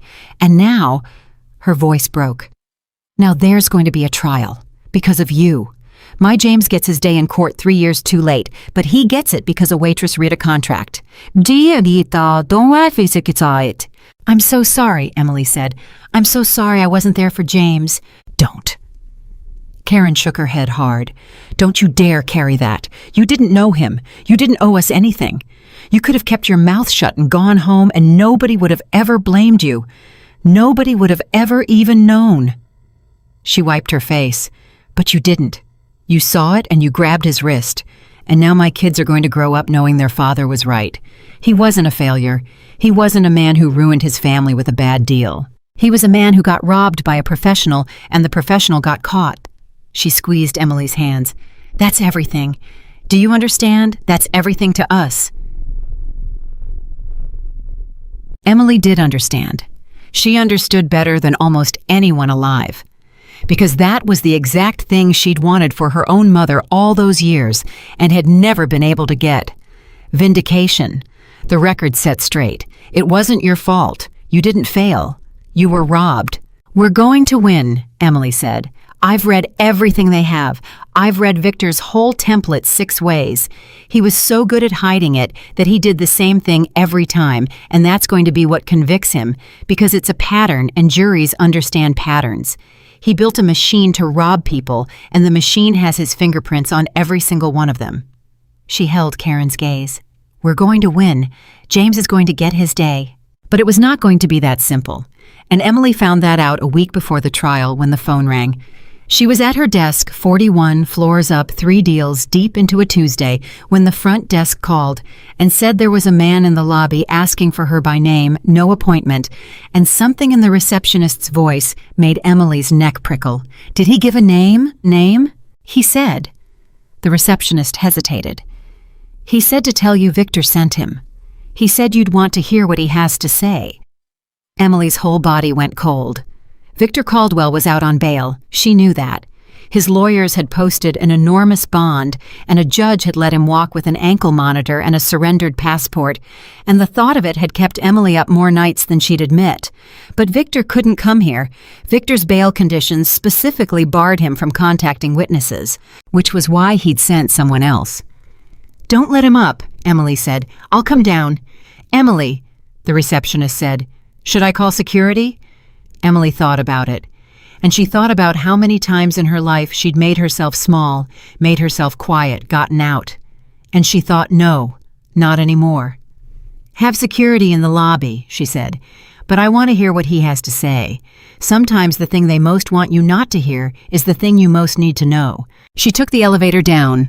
The man in the lobby was expensive and smooth and forgettable, the kind of man Victor Caldwell would send, and he stood when Emily approached, and he smiled a smile with nothing behind it, and he said, "Ms. Carter, thank you for coming down.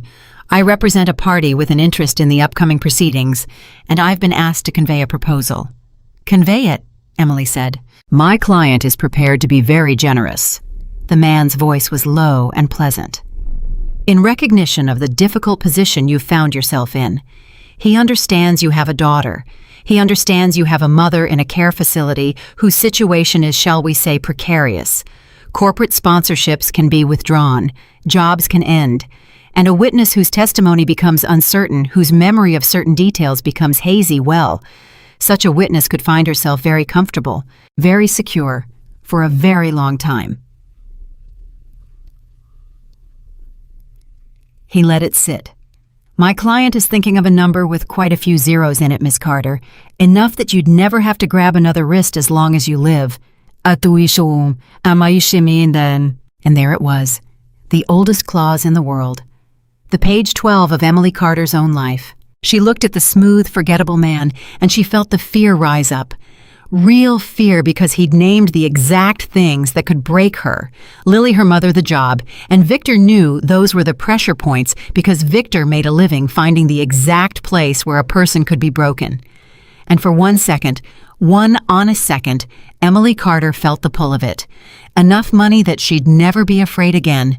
Enough that Lily would never want for anything. Enough to make the whole terrifying machine of the trial just go away. All she had to do was let her memory get hazy. All she had to do was fold it up one more time. "What's your name?" Emily said. The man blinked. "I don't think that's relevant to—" "You came to me," Emily said. "You looked me in the eye, and you threatened my daughter and my sick mother, real polite, real smooth, and I want to know the name of the man who did that. Because I'm going to remember it. I remember everything. That's the whole problem with me if you ask your client. I remember everything, and I read every word twice, and I never ever fold." She stepped closer to him. "So here's what you're going to convey back. Tell Victor I said the number doesn't matter. Tell him I've already been offered everything I could ever want once by a man who thought I'd take it. His name was Marcus, and he ran a restaurant, and he thought I'd stay quiet to keep my job. And I didn't." Her voice was steady as stone. "Tell him James Halloran had a wife named Karen and 2 kids who are going to grow up knowing their daddy was robbed, not that he failed. Tell him there's no number big enough to buy that back. And tell him—" She leaned in. "Tell him I saw page 12 of his contract in 4 seconds. Does he really think I can't see page 12 of this?" The smooth man's smile finally slipped.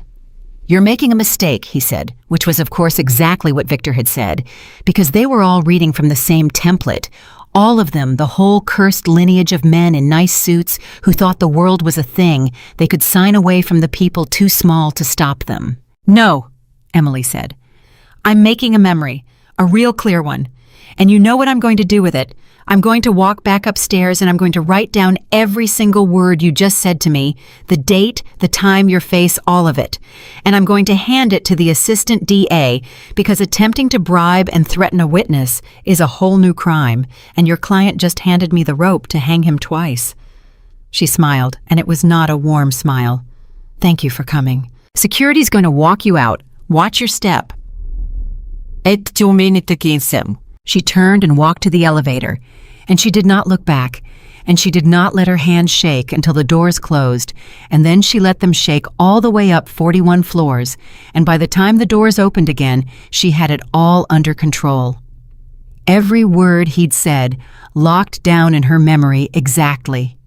And she walked straight to Patricia Voss's office and she said, "Victor just tried to buy me. Get the DA on the phone. He just made everything worse for himself. And I want it on the record before he can pretend it didn't happen." Patricia looked up from her desk and something like fierce pride crossed her face. "You didn't take it," she said. It wasn't a question, but there was wonder in it. "He named my daughter," Emily said. "He named my mother. He thought that would scare me into folding." She sat down across from Patricia, and for just a second, the steel cracked and the exhausted woman underneath showed through. "The thing he doesn't understand, the thing none of them ever understand, is that I'm not doing this because I'm brave. I'm doing it because I already know exactly what it looks like when you fold. I watched my mother fold, and it killed her one signature at a time, over 11 years. So there's nothing he can threaten me with that's scarier than what I already know happens if I stay quiet." She met Patricia's eyes. "I'd rather lose everything standing up than keep everything sitting down. I found that out a long time ago. Victor just found out today." Patricia picked up the phone. "I'm calling the DA," she said, "and Emily." She paused with the phone in her hand. In 34 years, I have never once, not one single time, watched somebody turn down that kind of money to do the right thing. I want you to know that. It doesn't happen. People always fold. Always. She dialed. You're the first. Don't ever let anybody tell you you're not exactly where you're supposed to be. The DA's office was, as Emily predicted, extremely interested in the smooth man's visit.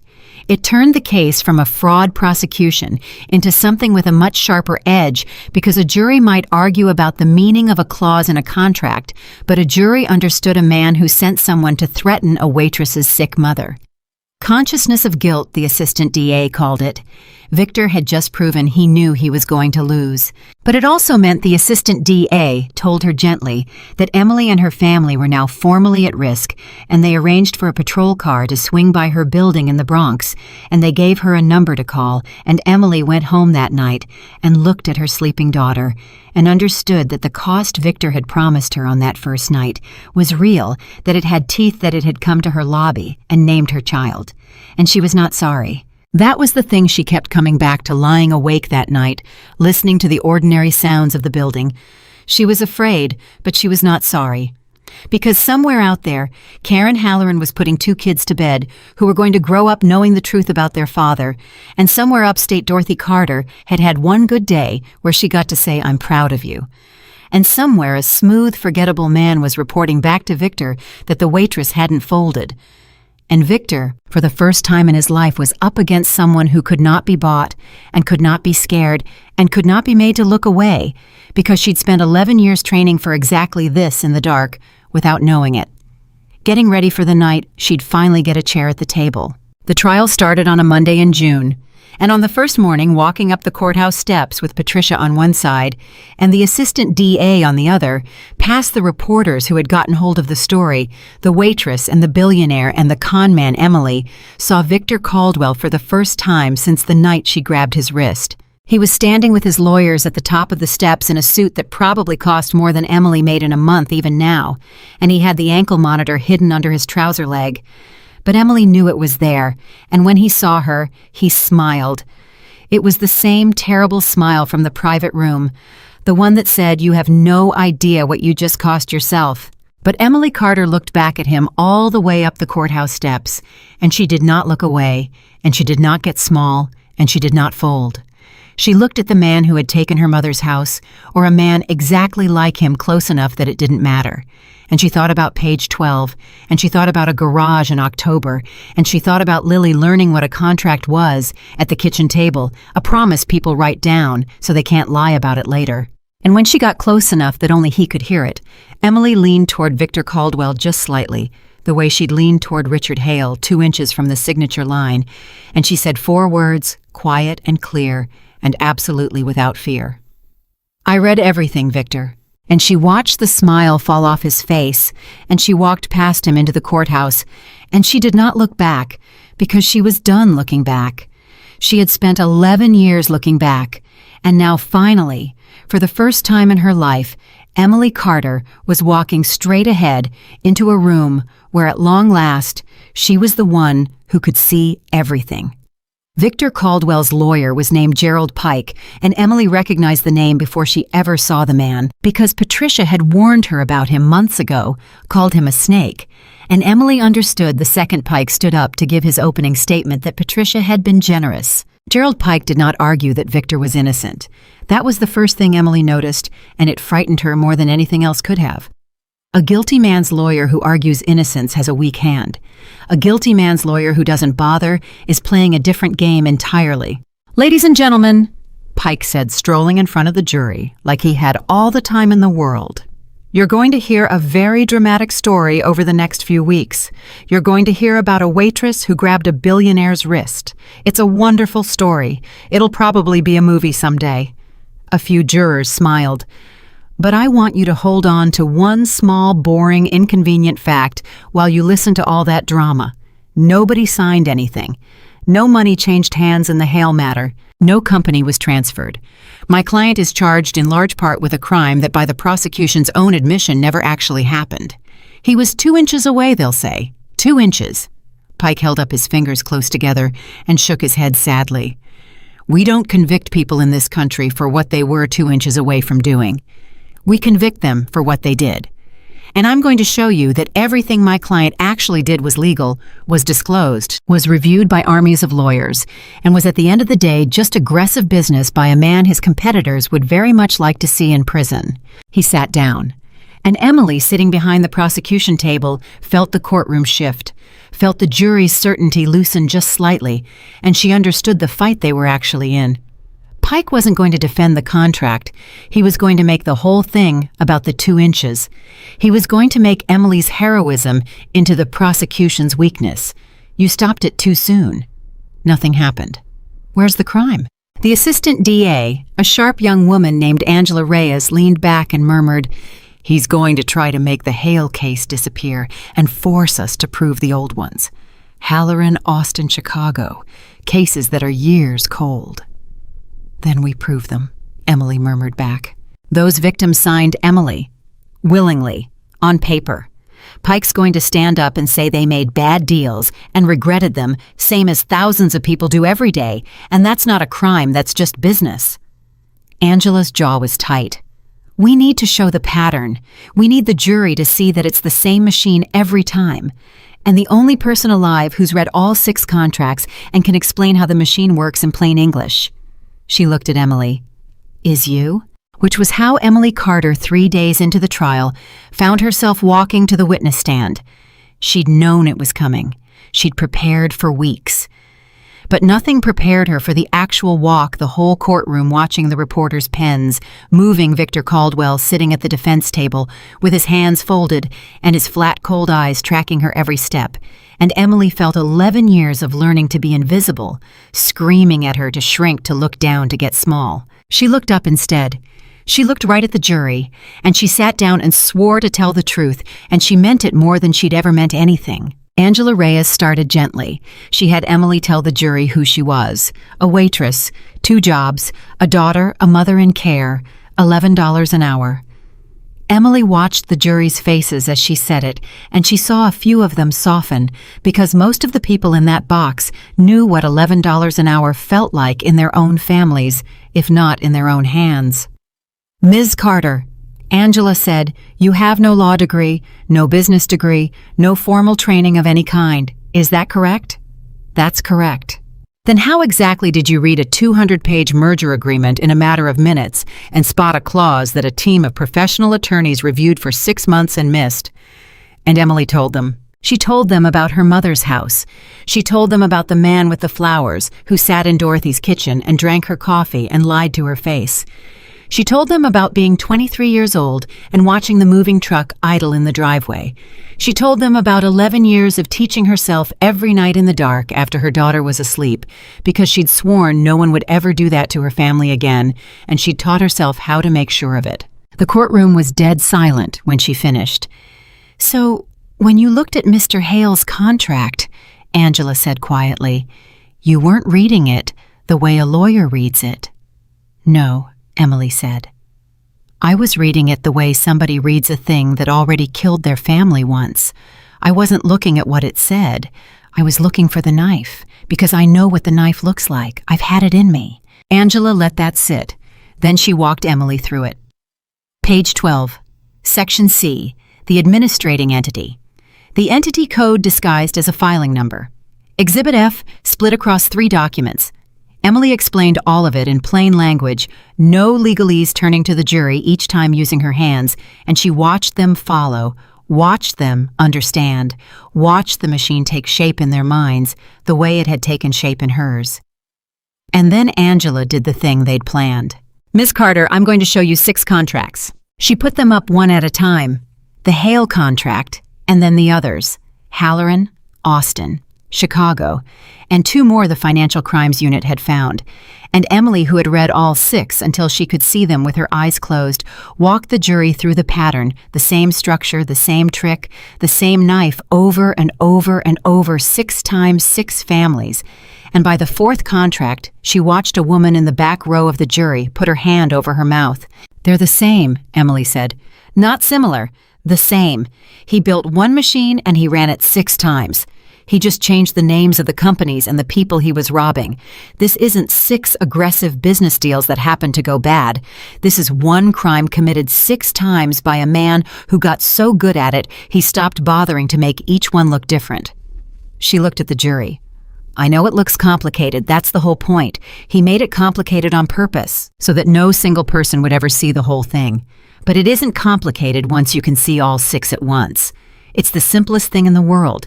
It's a man who found a way to take everything a person owns and make them sign for it themselves, and say thank you. She looked at Victor when she said the last part. She couldn't help it. And Victor Caldwell looked back at her, and for 1 second, one flicker, the mask moved, and Emily saw underneath it something that was not cold arithmetic at all.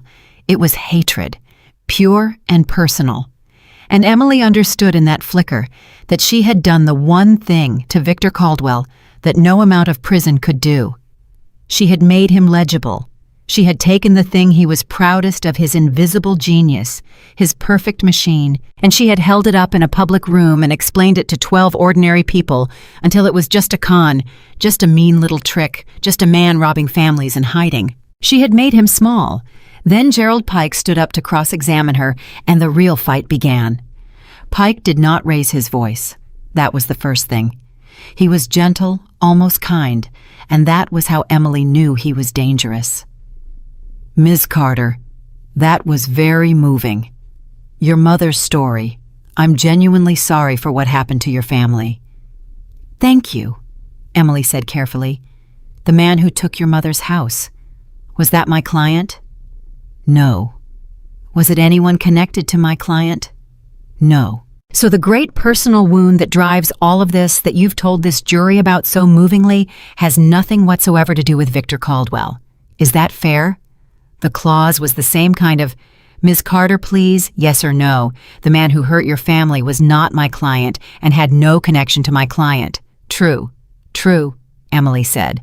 So it's possible, isn't it?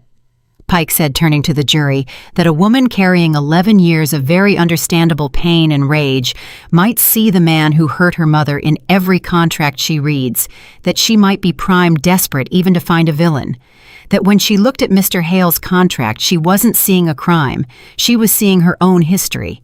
And there it was, the knife Pike had been sharpening. He was going to turn Emily's greatest strength, her wound, the thing that made her able to see into the reason nobody should trust what she saw. Emily felt the trap close, and she felt the old fear, and she felt the eyes of the jury on her, waiting to see if she'd get defensive, get angry, prove Pike right. She took a breath. You're right, Emily said. Pike paused. That was not what he'd expected. I'm sorry. You're right that I see it everywhere, Emily said to the jury now, not to Pike. You're right that I carry it. I've spent 11 years unable to stop seeing what happened to my mother. That's true. But here's the thing you're getting backwards, sir. She turned to Pike. You're saying my wound makes me see crimes that aren't there. But 6 times, 6 real families, real companies, real signatures, real people who lost everything, one of whom is dead. Those aren't things I imagined because I'm hurt. Those are things that actually happened to actual people, and the only reason nobody caught it before is that nobody else in the whole world was looking as hard as I was. My wound didn't make me see crimes that weren't there. My wound made me the only person who could see the crimes that were. She held Pike's eyes. You want the jury to believe I'm too damaged to be trusted, but you're proving my whole point. It took somebody this damaged to finally catch him. Everybody who wasn't damaged looked right past it for years, including, sir, an entire law firm that read Mr. Hale's contract for 6 months and saw nothing. The courtroom was silent. Pike recovered. He was good. He pivoted hard. Nobody signed the Hale contract, Miss Carter. No. So whatever you claim you saw in it, we'll never know, will we, because it never took effect. We know exactly what it would have done, Emily said, because it did it 6 other times. That's what the pattern is for. You want to treat the Hale contract like it's a mystery because it never got signed. It's not a mystery. It's the 7th time somebody ran the same recipe. We know what the recipe makes because we've eaten it 6 times. Objection, Pike said. Argumentative. Overruled, the judge said. The witness may explain her answer. Emily explained her answer. And every time Pike tried to isolate the Hale case, tried to make it about the 2 inches, about the unsigned page, Emily pulled it back to the pattern, back to the 6, back to the machine, because that was the ground they could win on, and she would not let him move her off it. It went on for 2 days, 2 full days of cross-examination, the longest, hardest days of Emily's life, harder than any double shift. And Gerald Pike came at her from every angle, tried to catch her in contradictions, tried to make her seem too smart to be a real waitress and too uneducated to really understand contracts, both at once, tried to make her rehearsed, tried to make her a plant, tried to suggest Richard Hale had coached her or paid her, and Emily held. She held because she was telling the truth, and the truth had a structure, and she trusted the structure because the words could lie, but the structure couldn't. And her whole testimony had a structure Pike could not crack because it was made out of things that had actually happened. On the afternoon of the second day, Pike made his one real mistake. He got frustrated, just slightly, just for a second. And he leaned in and he said, "Ms. Carter, isn't it true that you've turned this whole episode into quite a lucrative opportunity for yourself? You went from $11 an hour to a director's salary at Mr. Hale's company practically overnight. That's quite a reward for grabbing a wrist, isn't it? One might almost say you had every incentive to invent a crime." And Emily looked at him, and she did not get angry, and she did not get small, and she said in a voice so quiet, the whole courtroom leaned in to hear it, "Mr. Pike, a week before this trial started, a man came to my job. He was sent by your client, and he offered me a number with a lot of zeros in it, a lot more than my salary, to let my memory get hazy on this stand. He named my 4-year-old daughter. He named my mother in her care facility.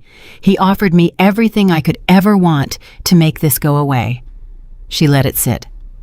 "If I invented a crime for money, sir, I'd have taken that money. It was more than Mr. Hale pays me, and all I had to do was forget. Instead, I wrote down every word that man said, and I gave it to the district attorney. So you tell me, does that sound like a woman who's in this for the reward?" Gerald Pike's face went carefully completely blank, because he hadn't known. Emily watched him. Not know it watched him realize that his own client had tried to bribe the witness and hadn't told his own lawyer. And she watched Gerald Pike understand in real time in front of the jury that his client was exactly the man Emily said he was. "No further questions," Pike said, fast, too fast. But the damage was done, and Angela Reyes was on her feet, and on redirect she walked Emily gently through the whole story of the smooth man in the lobby. Every word, the named daughter, the named mother, the offer, and she entered into evidence the written statement Emily had made that same afternoon, and the jury heard all of it. And Emily watched the last shred of doubt leave their faces one by one, because a jury might argue about a clause in a contract, but no one in that box was going to forgive a man who threatened a witness's sick mother and little girl. That was the twist that broke the case open. Not the contracts, not the pattern, Victor's own arrogance. The thing that had made him unstoppable for years, his certainty that everyone folds, his certainty that Emily would fold, had reached out and put its own neck in the noose. When Emily finally stepped down from the stand after 2 days, she was shaking so hard she could barely walk, and Angela Reyes met her at the rail and gripped her arm and said low, "You just won it. Do you understand? Whatever happens now, you just won it. I've never seen anything like that in my life." But it wasn't over.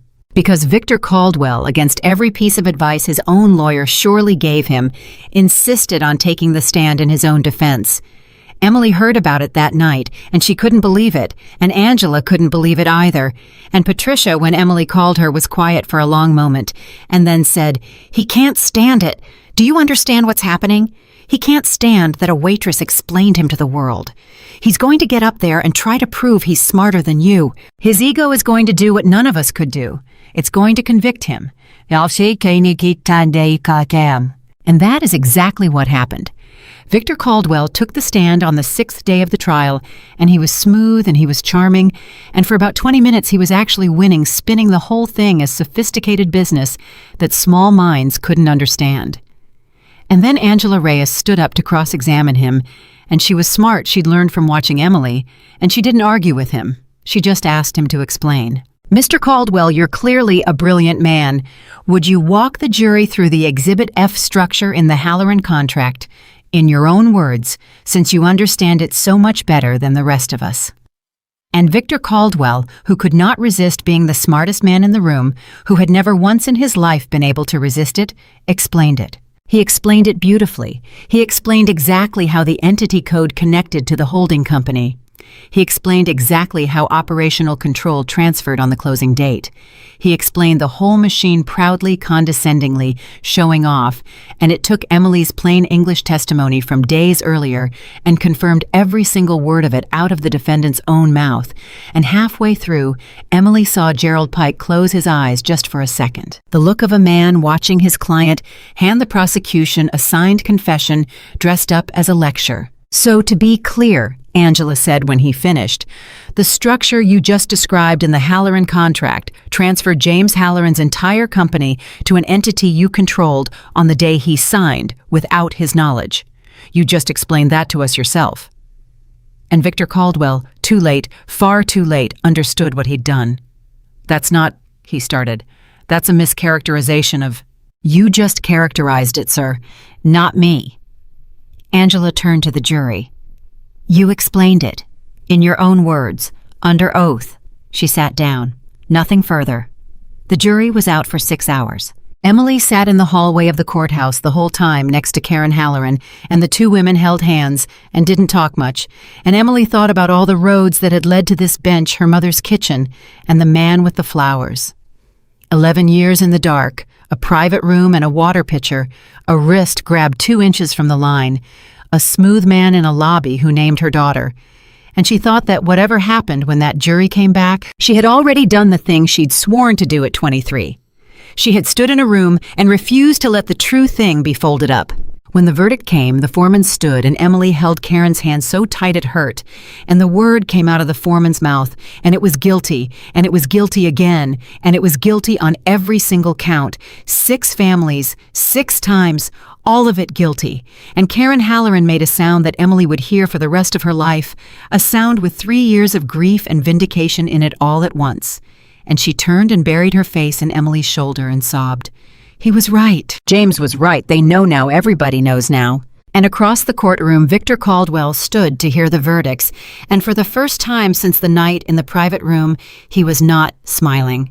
He turned. He found Emily in the gallery, and the flat, cold eyes locked onto her, and Emily made herself hold his gaze all the way, because she was done looking away from men like him for the rest of her life. And Victor Caldwell mouthed something at her across the courtroom silent, just for her. Emily read his lips as easily as she read everything. "You should have stayed invisible." The same words from the private room, the same words from the very first night. And Emily Carter, waitress witness. The woman nobody in that beautiful room had bothered to see looked back at the man they were about to lead away in handcuffs, and she did not mouth anything back, and she did not need to, because the answer was standing all around him. The verdict, the families, Karen weeping into her shoulder with 3 years of her husband's name finally cleared. The whole enormous machinery of the truth set in motion by one woman who refused to fold, closing over Victor Caldwell at last. She just shook her head. Slowly. "Once." "No," the sheikh said. "You've got it backwards, Victor. You had it backwards the whole time. It was you who should have been afraid of the person nobody notices, because the person nobody notices is the only one who sees everything. They let him out." And Emily held Karen Halloran while she cried in a courtroom that had finally, after 3 years and 6 families and 11 years of one woman studying in the dark, run out of shadows for men like Victor Caldwell to hide in. The sentencing came 6 weeks after the verdict, and Victor Caldwell got 20 years. Emily was there. She sat next to Karen Halloran in the front row, and she listened to the judge read out the sentence, and she listened to the victim impact statements.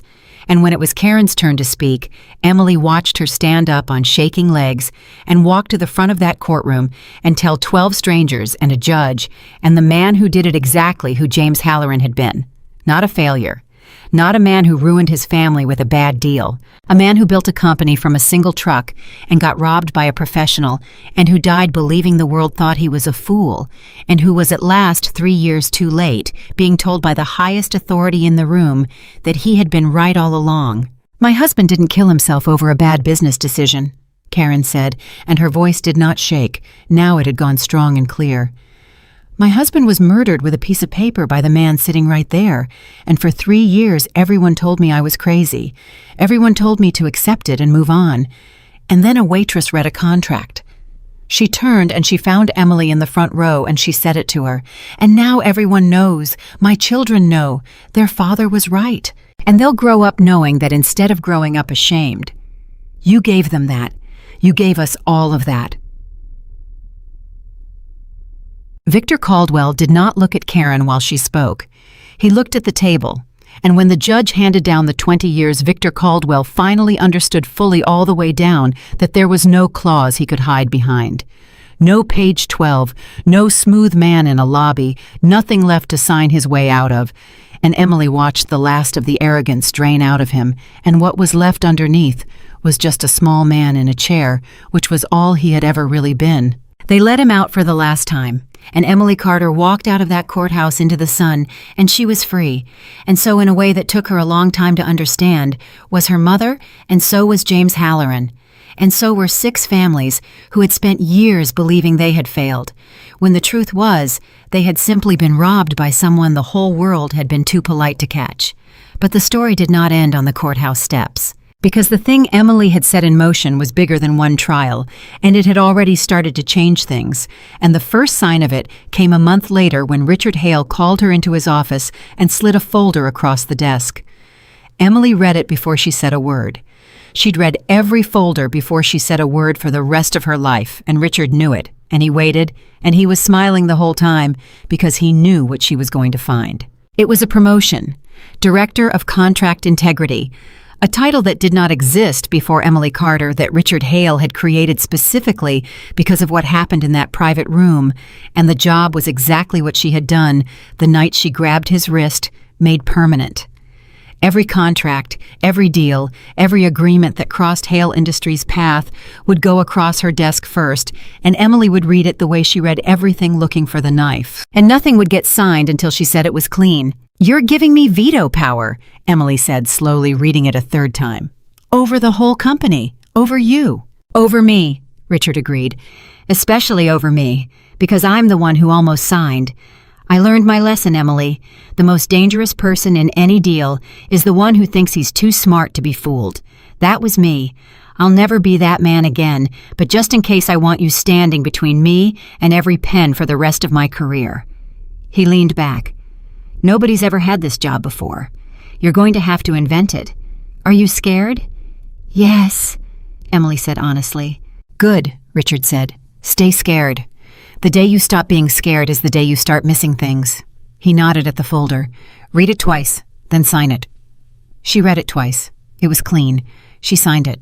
But even that was not where the story ended, because Emily Carter had learned something in that courtroom watching Karen Halloran finally get to tell the world who her husband really was that she could not unlearn. She had learned that there were thousands of them out there, thousands of Dorothys, thousands of James Hallorans, people sitting at kitchen tables right now with a nice man across from them and a pen in their hand and a piece of paper in front of them that they could not read, that no one had ever taught them to read, that was designed specifically so they could not read it. And every single one of them was 2 inches from a signature line, and there was no waitress in the room to grab their wrist. She could not stop thinking about it. She had a good job now, a great job. A title, a salary, insurance, her mother's care paid for Lily's future, starting to look like something other than a cliff. She had everything she'd spent 11 years without. And she could have stopped there. Most people would have stopped there. She had earned the right to stop there. But Emily Carter had made a promise at 23, standing in an emptied-out house with a moving truck in the driveway, and the promise had never been just about her own family. She just hadn't understood that until she'd seen the 6. So one evening, sitting at her kitchen table with Lily doing homework beside her, Emily started to write. Not a contract, a plan. She took it to Richard Hale 2 weeks later. "I want to start a clinic," she said. "A free one, for people like my mother. People who get handed contracts they can't read, mortgages and refinancings and business deals and care agreements, all of it, and who sign because a nice person tells them to, and they don't know any better. I want a place they can bring the paper before they sign it, and somebody reads it for free and tells them the truth. What it really says, where the knife is, before they sign, not after. Because after is too late. After is my mother's whole life." Richard Hale looked at her for a long moment. "How much do you need?" he said. "I'm not asking you for money," Emily said. "I'm telling you I'm going to do it, on my own time, on the weekends. I just wanted you to know in case you thought it was a conflict with—" "How much do you need, Emily?" Richard said again, and this time it wasn't a question. "Because I've watched what one person reading one contract did.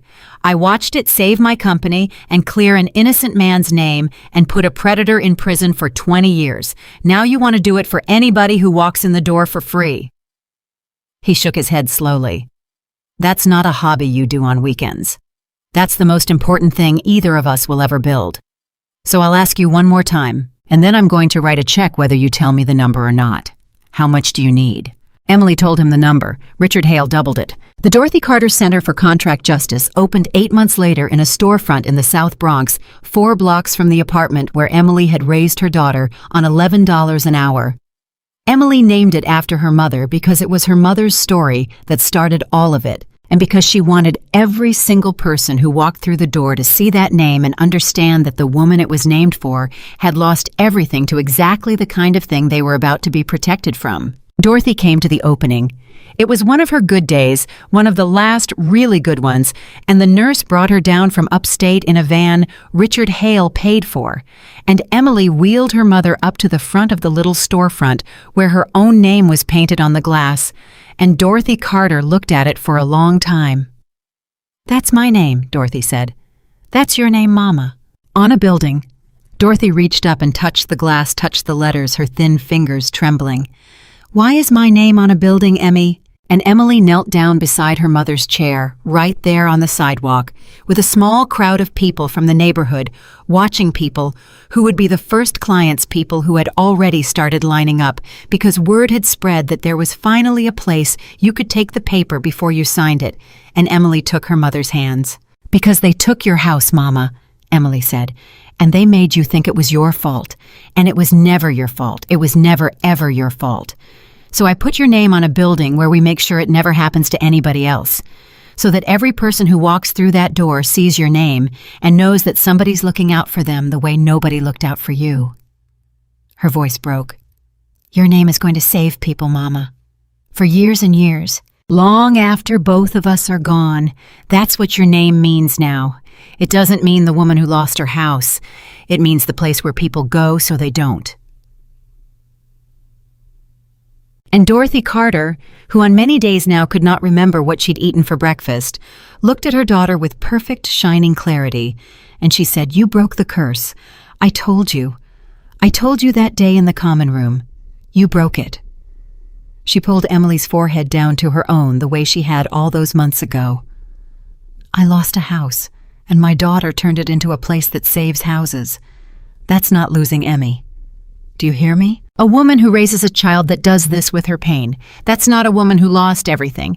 That's a woman who won." Emily held her mother on that sidewalk and cried, and behind her the people of the neighborhood who had come to see the strange new place with the free lawyers. They saw a woman crying with her mother in a wheelchair, and they did not look through her the way the world had always looked through Emily Carter, because Emily Carter was not invisible anymore, and she would never be invisible again, and neither would anyone who walked through that door. The clinic changed the neighborhood.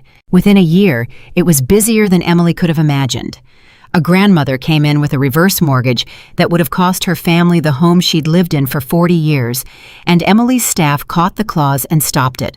A young man with a first job and a predatory car loan. A widow being talked into signing over her late husband's pension. A whole family about to sign a lease with a clause that would have let the landlord raise the rent to anything he wanted with 30 days' notice. One after another, week after week, people 2 inches from a signature line, and now finally there was somebody in the room to grab the wrist. Emily trained them herself.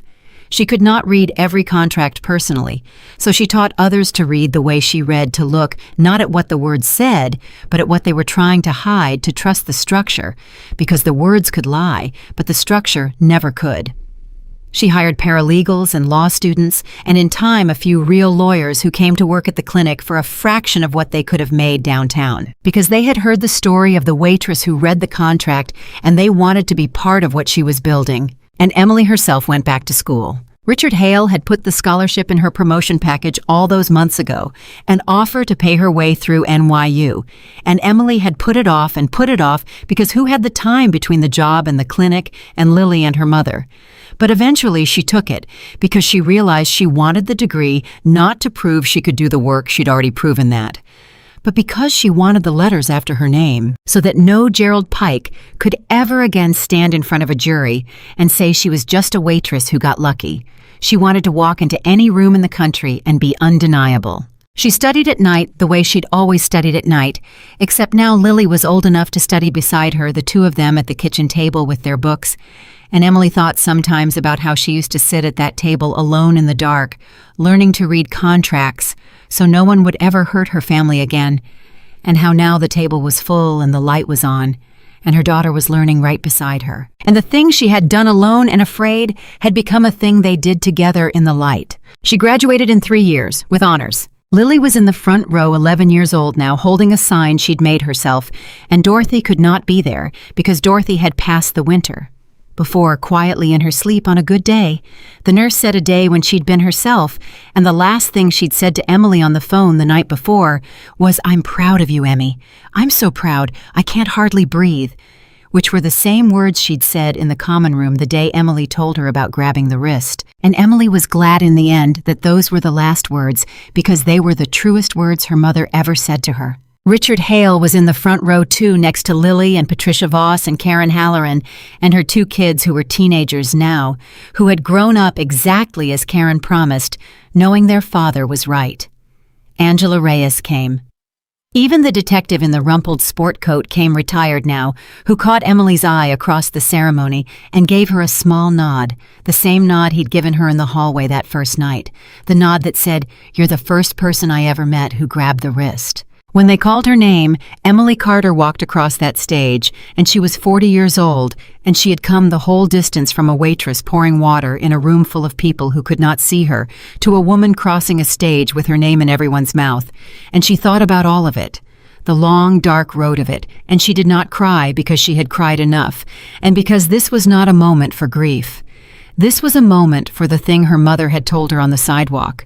This was a moment for winning. She kept the job at Hale Industries, and she ran the clinic, and both of them grew, and a strange thing happened as the years went on, which was that the clinic became a model, and other cities called, and Emily helped them start their own, Chicago and Austin, the same cities where Victor Caldwell had once destroyed families.